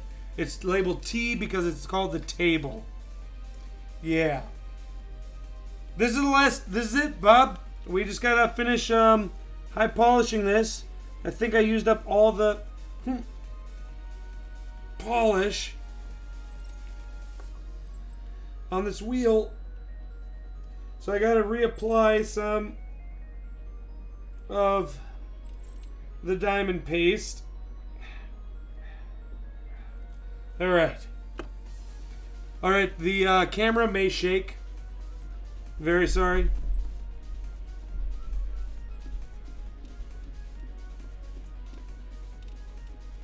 That is what, well, oh God.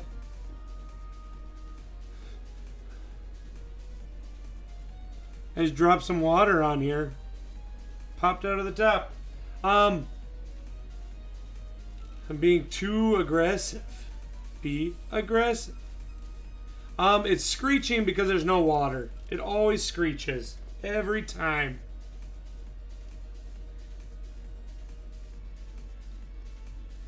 Yes.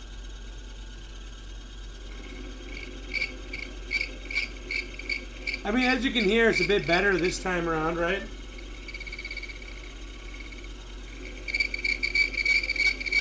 Never mind.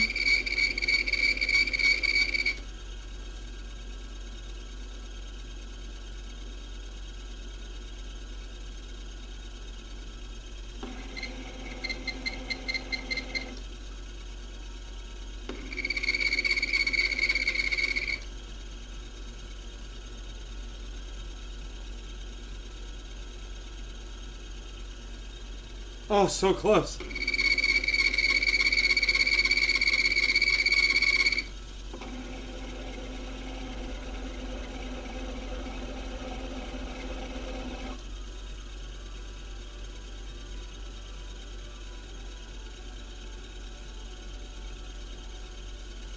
So close.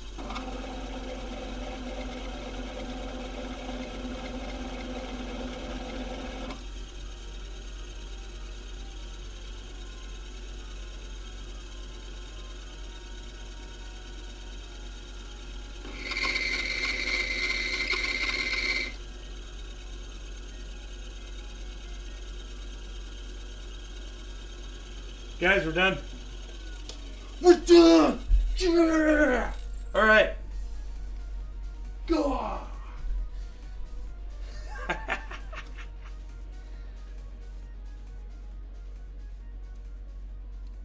Just inspecting it here real quick. Oh, that's pretty.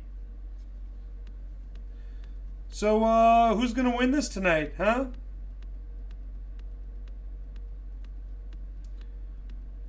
So cool. All right. Now we go over here.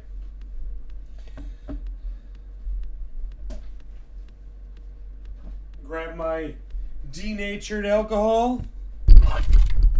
Move my microphone. Me, of course. Well, it is my birthstone, so.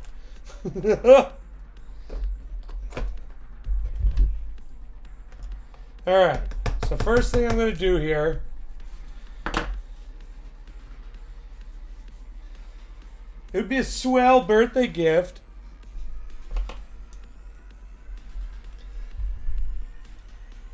Alright, so first thing we're going to do is we're going to melt some of this wax away from it.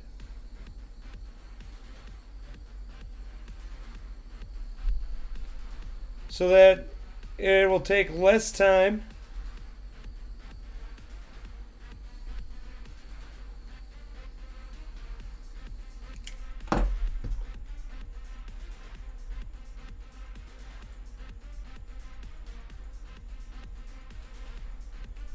Come on. And I gotta make sure that the stone is nice and cool, because if I drop it in the alcohol, then it'll just explode. Okay, totally been lurking the entire time. Oh, good.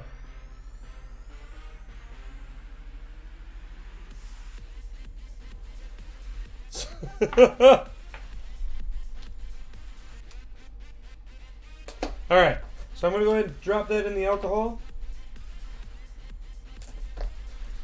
And then what we're going to do is we're going to decide what are we going to facet next week.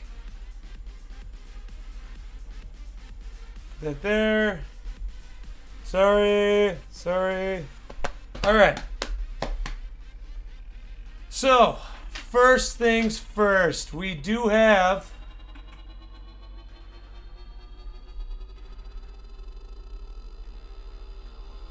some hardwood. So let's figure out what we want to facet next week, yeah?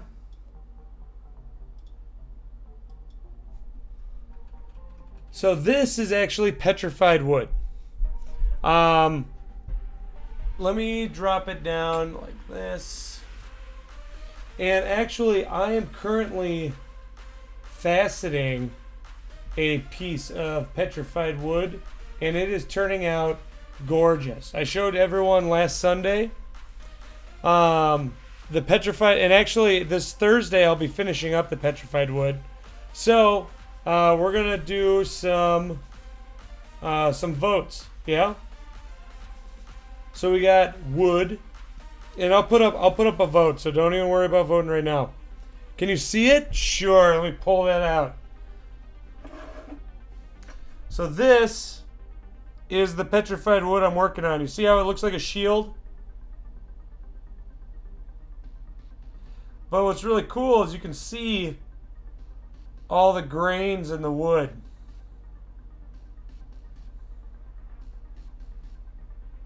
As I'm faceting it. So when it's done, and actually see that dark spot on the tip there? That is the bark, actually, of it. I intentionally did that so that the bark would be on the tip. Oh, the light's a bit much. Whoa. So yeah, this is what the petrified wood kind of turns into. Really, really pretty. Petrified wood. That's some nice wood you have there. Thank you. What else we got? Let me pull out my treasure chest.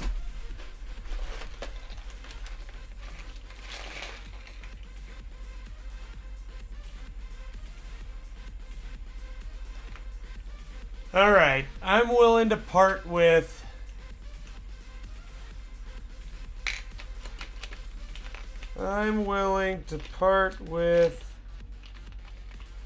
what do we do? We just did green? All right.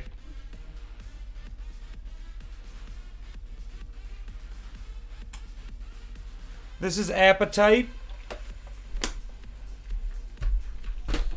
Apatite is a very, very beautiful blue. I actually have a... Oh, what up, Zach? I actually have a faceted piece of apatite that I kept for myself. So we have petrified wood, apatite. Let me grab one more. This is what the apatite can be.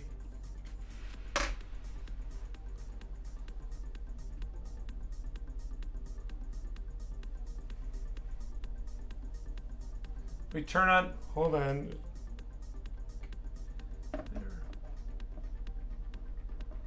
There we go.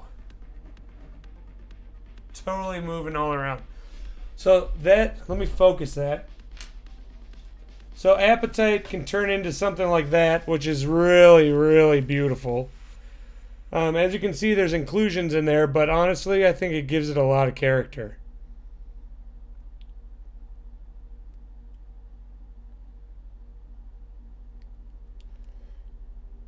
Actually, spineless, that's a great idea.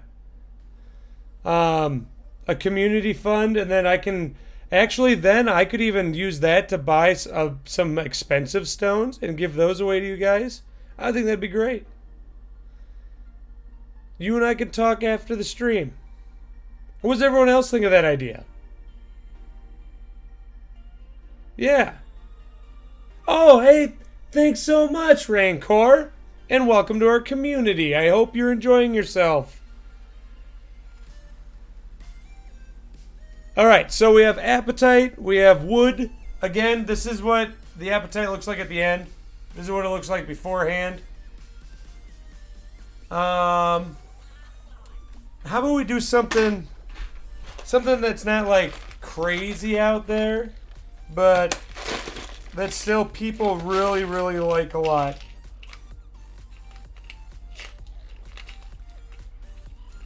How about we facet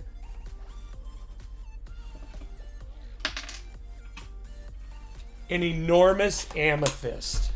Let me zoom this guy out a little bit.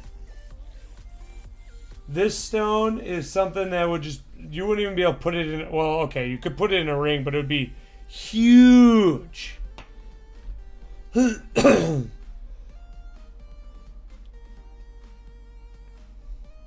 So we can do, this would probably be like the biggest stone we'd be giving away.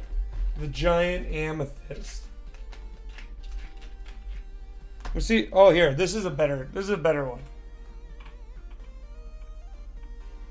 Yeah, we'll do the really nice purple one. Look at that.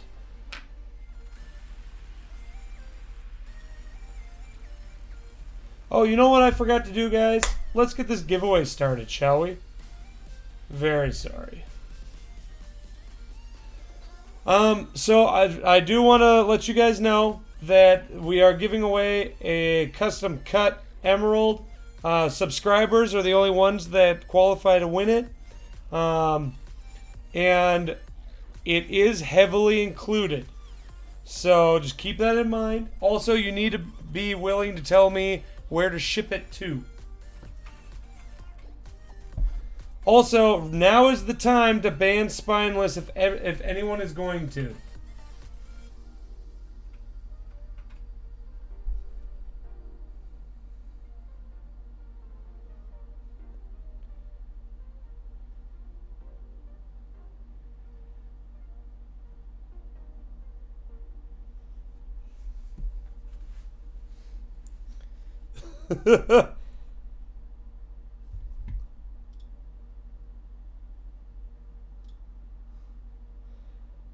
Yeah, thanks so much, Spineless.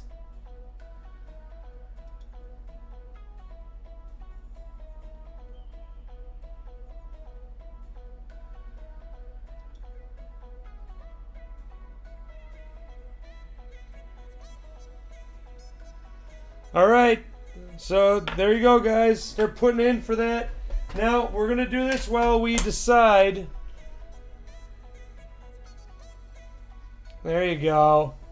We're gonna do this while we decide what we're gonna cut next Sunday to give away. So let's see here. Polls. Now with the polls, anyone can vote. You don't have to be a subscriber to vote. Anyone is welcome to.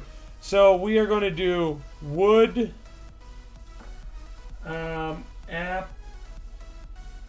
Appetite.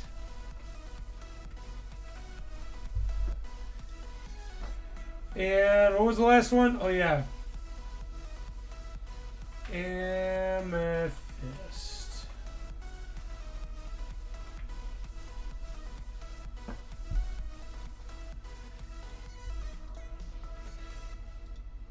All right. So we're also doing a poll, guys. Let's see what stone are we going to cut next week. I'll go through them again here. So right now what you're looking at is an amethyst.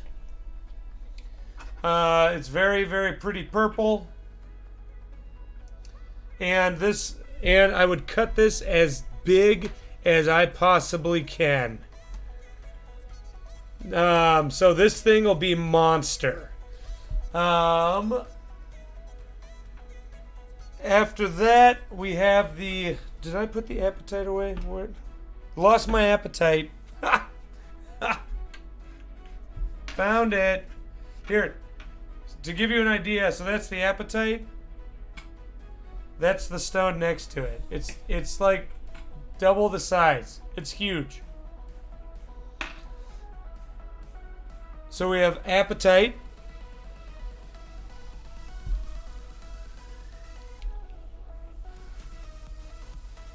And then we have our delightful piece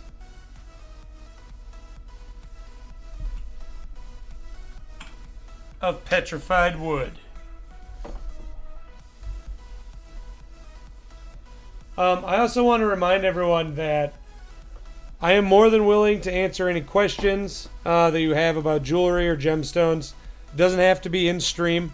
Feel free to message me via Twitch, or you can email me at ryan56k@gmail.com, and I will help you with anything. Or you can also join our Discord community, and I can help you out there too. We have a very friendly community. Everyone likes to help each other out. What would you do with cut? So like the petrified wood I'm doing right now. Yep, exactly. Put in a big pendant.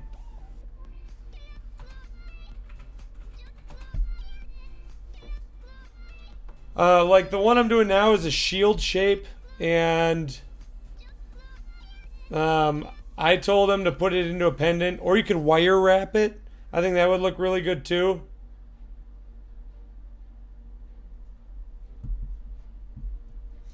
Today we did cut an emerald. So let me show you guys what the gem looked like before we started today.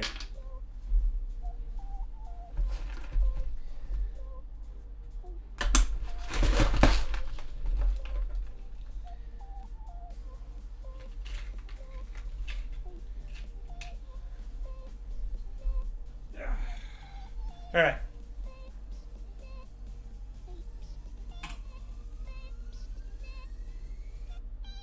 Yeah.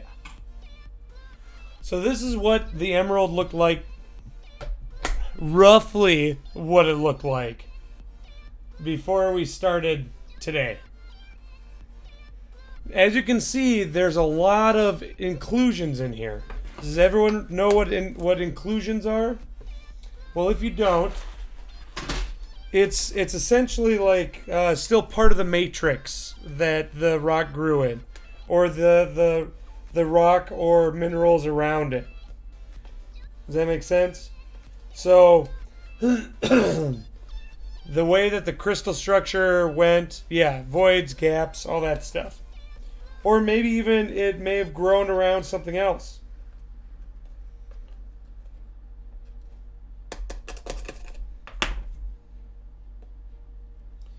So that is what a raw emerald looks like.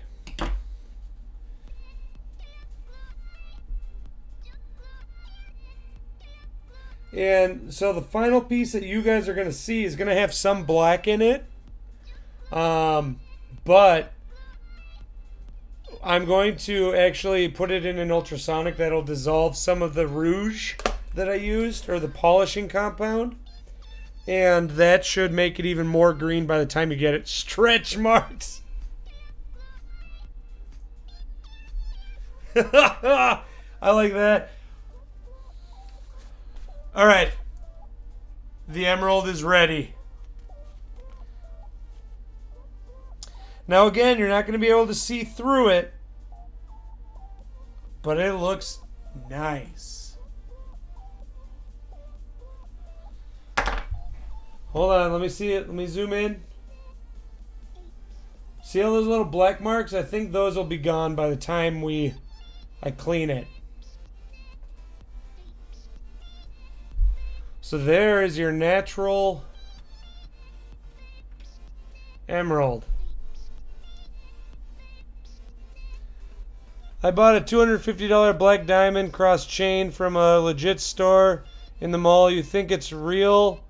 I can link it for you. I don't have a diamond. So the weird thing with black diamonds is that, and by the way, hello Nasty Trey.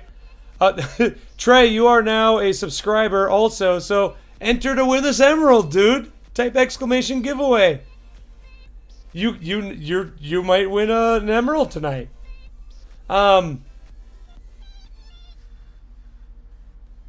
So anyway, the thing with black diamonds is that diamond testers don't test them as diamond.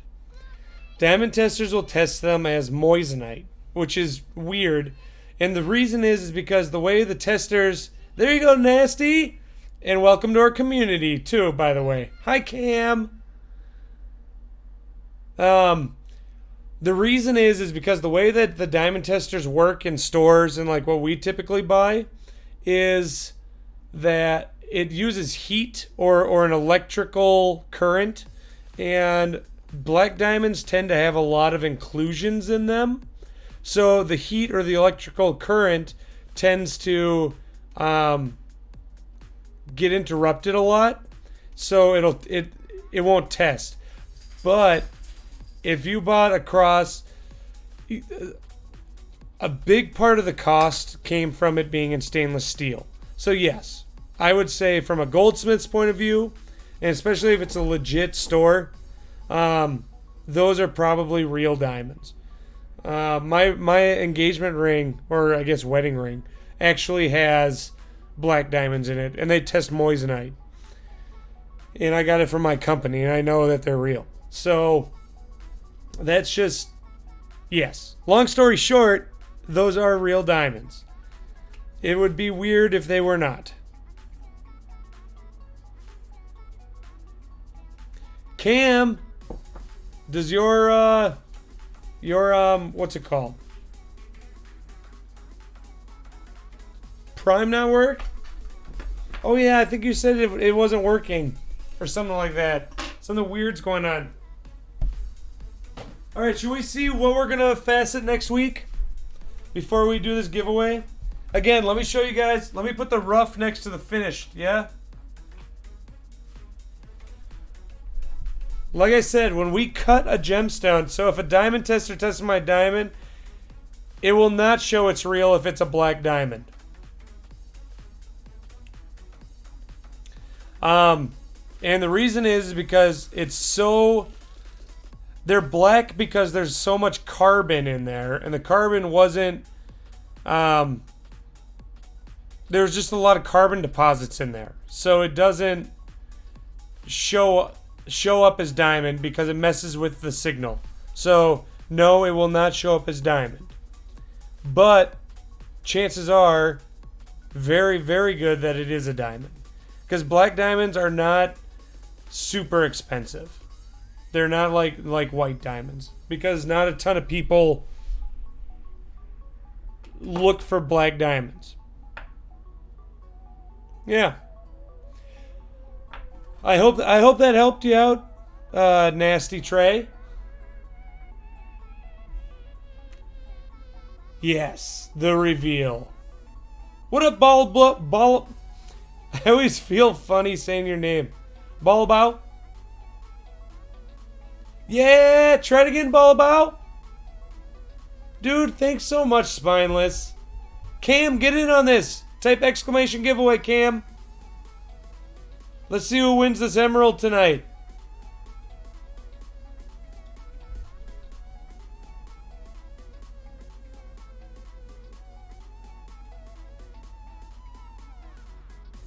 You're in there, Trey. We got you.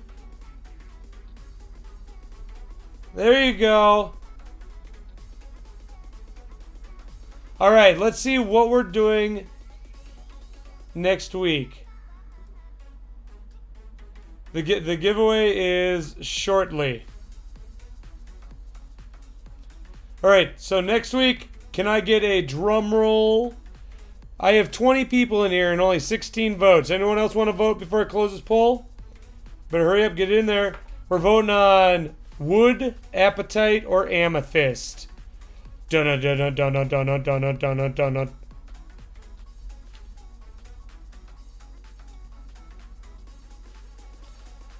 All right, here we go. 3, 2, 1. We are going to be faceting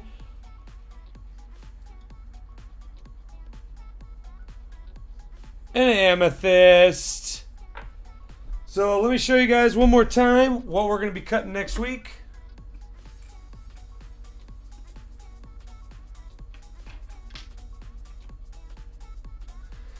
A beautiful, enormous amethyst. I can't even fit it on my camera, it's so big. So big. Such a thick amethyst. My laugh shook it.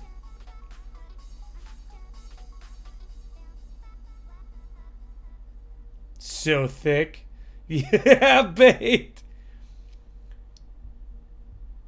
And a Twitch purple. That's right. All right.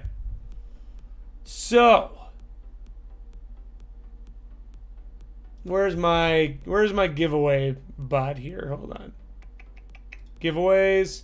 How many people got entered? 18 people. Anyone else need to enter the giveaway? I got Zach, Dog, Ballabow, Darla, Cam, Blue Jay, Cosmo, Chemo, Mafugnis, Shobu, Nasty, Trey, So Baked, Chicory, Molly, Bob, Alcoholism, Spineless, and D-Man. Anyone else? Anyone else? Last call.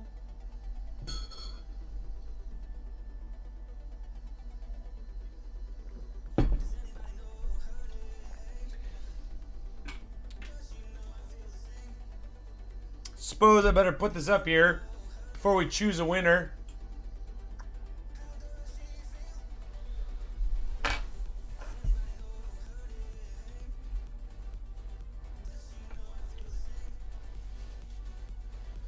All right, here we go, guys. Let's get that drum roll, yeah? Who's going to win this custom cut genuine emerald? And again, I'm going to put in my ultrasonic at work. See if I can get some of those black spots out of there for you so it's more green.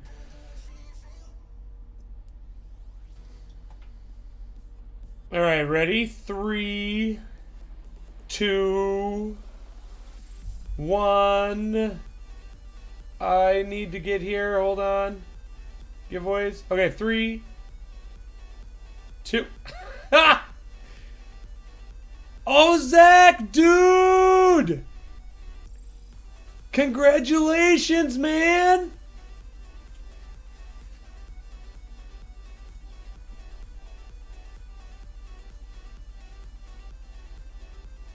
Zach, where you at? Where you at, Zach? Zach, if you're not in, there it is.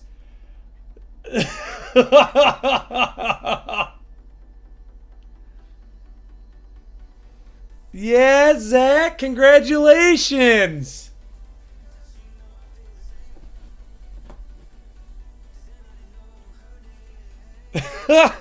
What up, Rancor? Can confirm. Freaking rigged. Yeah, dude. All right, so Zach, what I need you to do is you need to message me on Twitch or Discord, wherever you're more comfortable with, and tell me where to send this, and I will ship it out to you.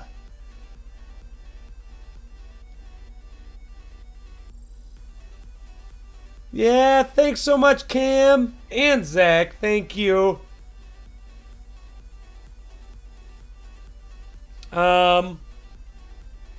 Yeah. Well, guys, dude, tonight was great. We had a successful faceting thing, and it did not fly off the dopstick this time. How great is that?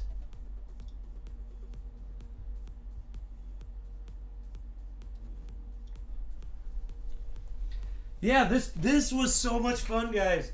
Gosh, I love this so much. So I want to. Oh, hold on. Let me bring my microphone over here. Hey, guys.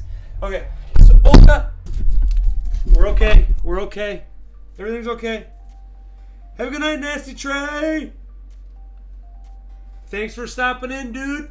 I hope you had fun. So I want to remind everyone that Thursday I'm going to be cutting gemstones. I'm not going to be giving any away, but I will be cutting. Friday's Drunk Counter-Strike. if my voice for some reason is really bad on Friday, I might decide to play a different game and cancel Drum Game. The black on the inside is, I don't remember the proper name for it, but it's just like, it's the matrix that it grew around and in. It can also be black emerald too that's in there. So yeah, it's just it's stuff that it grew around. Also, some of those black lines in there could also be some of this diamond polish from the wheel here. Hence why I'm gonna put it into an ultrasonic at home. I see that. Thank you, Zach. Oh, Zach, I have one more. I'll message you. I'll message you at the end. So yeah, that's what the black stuff is. Yes, it is definitely a potential fracture point. However, if you look at the stone, so here, let me pull it back up. So if we look at the stone here, you can actually see, well, practically everywhere on the stone is a fracture point. And that's just because that's how it is. That's how emeralds are, unfortunately. It's very hard to find one that's not like that. And yes, Spineless, you can find a gemstone with another gemstone inside of it. And actually, what's really cool is that, so diamonds form under immense pressure in like volcanoes, but so do sapphires. So actually, what's really cool is that some diamonds have had like tiny sapphire or ruby crystals inside of them as an inclusion. It's really, really cool. Yeah. No, the Hope Diamond just has the mineral like rubidium or something like that. That's what makes it blue. Zach, you're asking how big it is? Carat wise, I'm not sure carats, but I can tell you millimeters. Let me grab my gauge.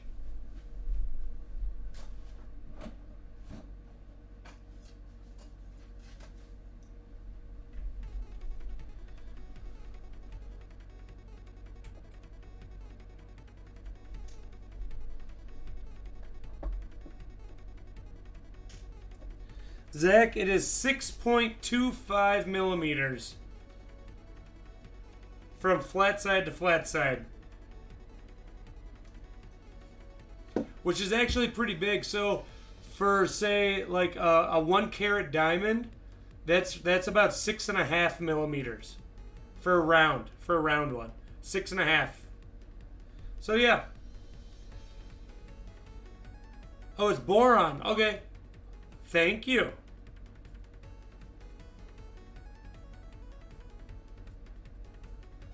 All right, any other questions before we call it a night tonight, guys?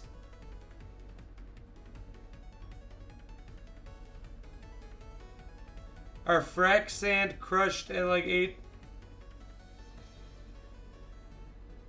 Oh.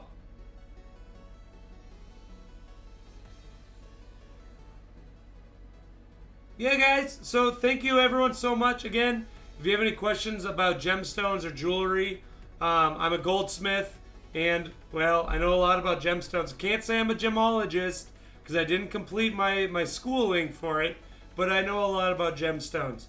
So, other than that, guys, I'll see you on Thursday and Friday and next Sunday for the giant amethyst.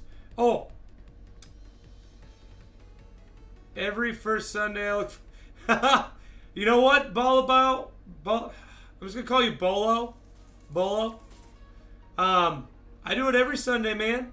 So hop in here. Also, I'm thinking for the amethyst. Okay, hold on. Before we leave, before we sign off, I gotta show you.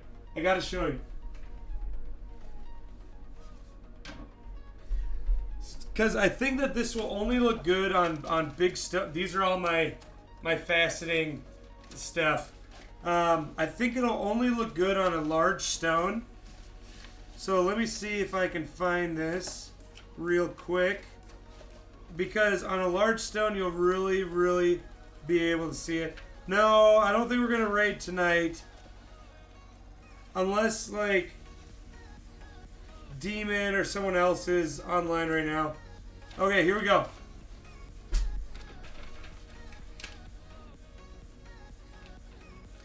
So this one is called the All-Seeing Eye. Okay? So let me show you this. Look at this. So you guys have been looking at my diagrams for long enough that you kind of know what's what on here, right?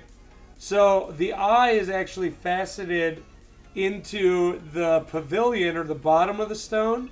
So when you look at it through the top, you see the eye. So I think this is what we're going to cut in the amethyst next week. Yeah, isn't that really cool? It'll be my first time doing it, but I want to see what it looks like. I have another one that's like a spider. When you look through the top, you see a spider, like a black widow. And I have seen another one that looks like the Cheshire Cat when you look through it. I'd have to find it again, but it's really, really cool. So anyway, guys, yeah. Thank you so much again for watching and for your support. And I look forward to seeing you guys next time. Be peaceful to one another and have a great night. I'll talk to you guys later. Okay, I gotta go over here and shut it off. Okay, bye.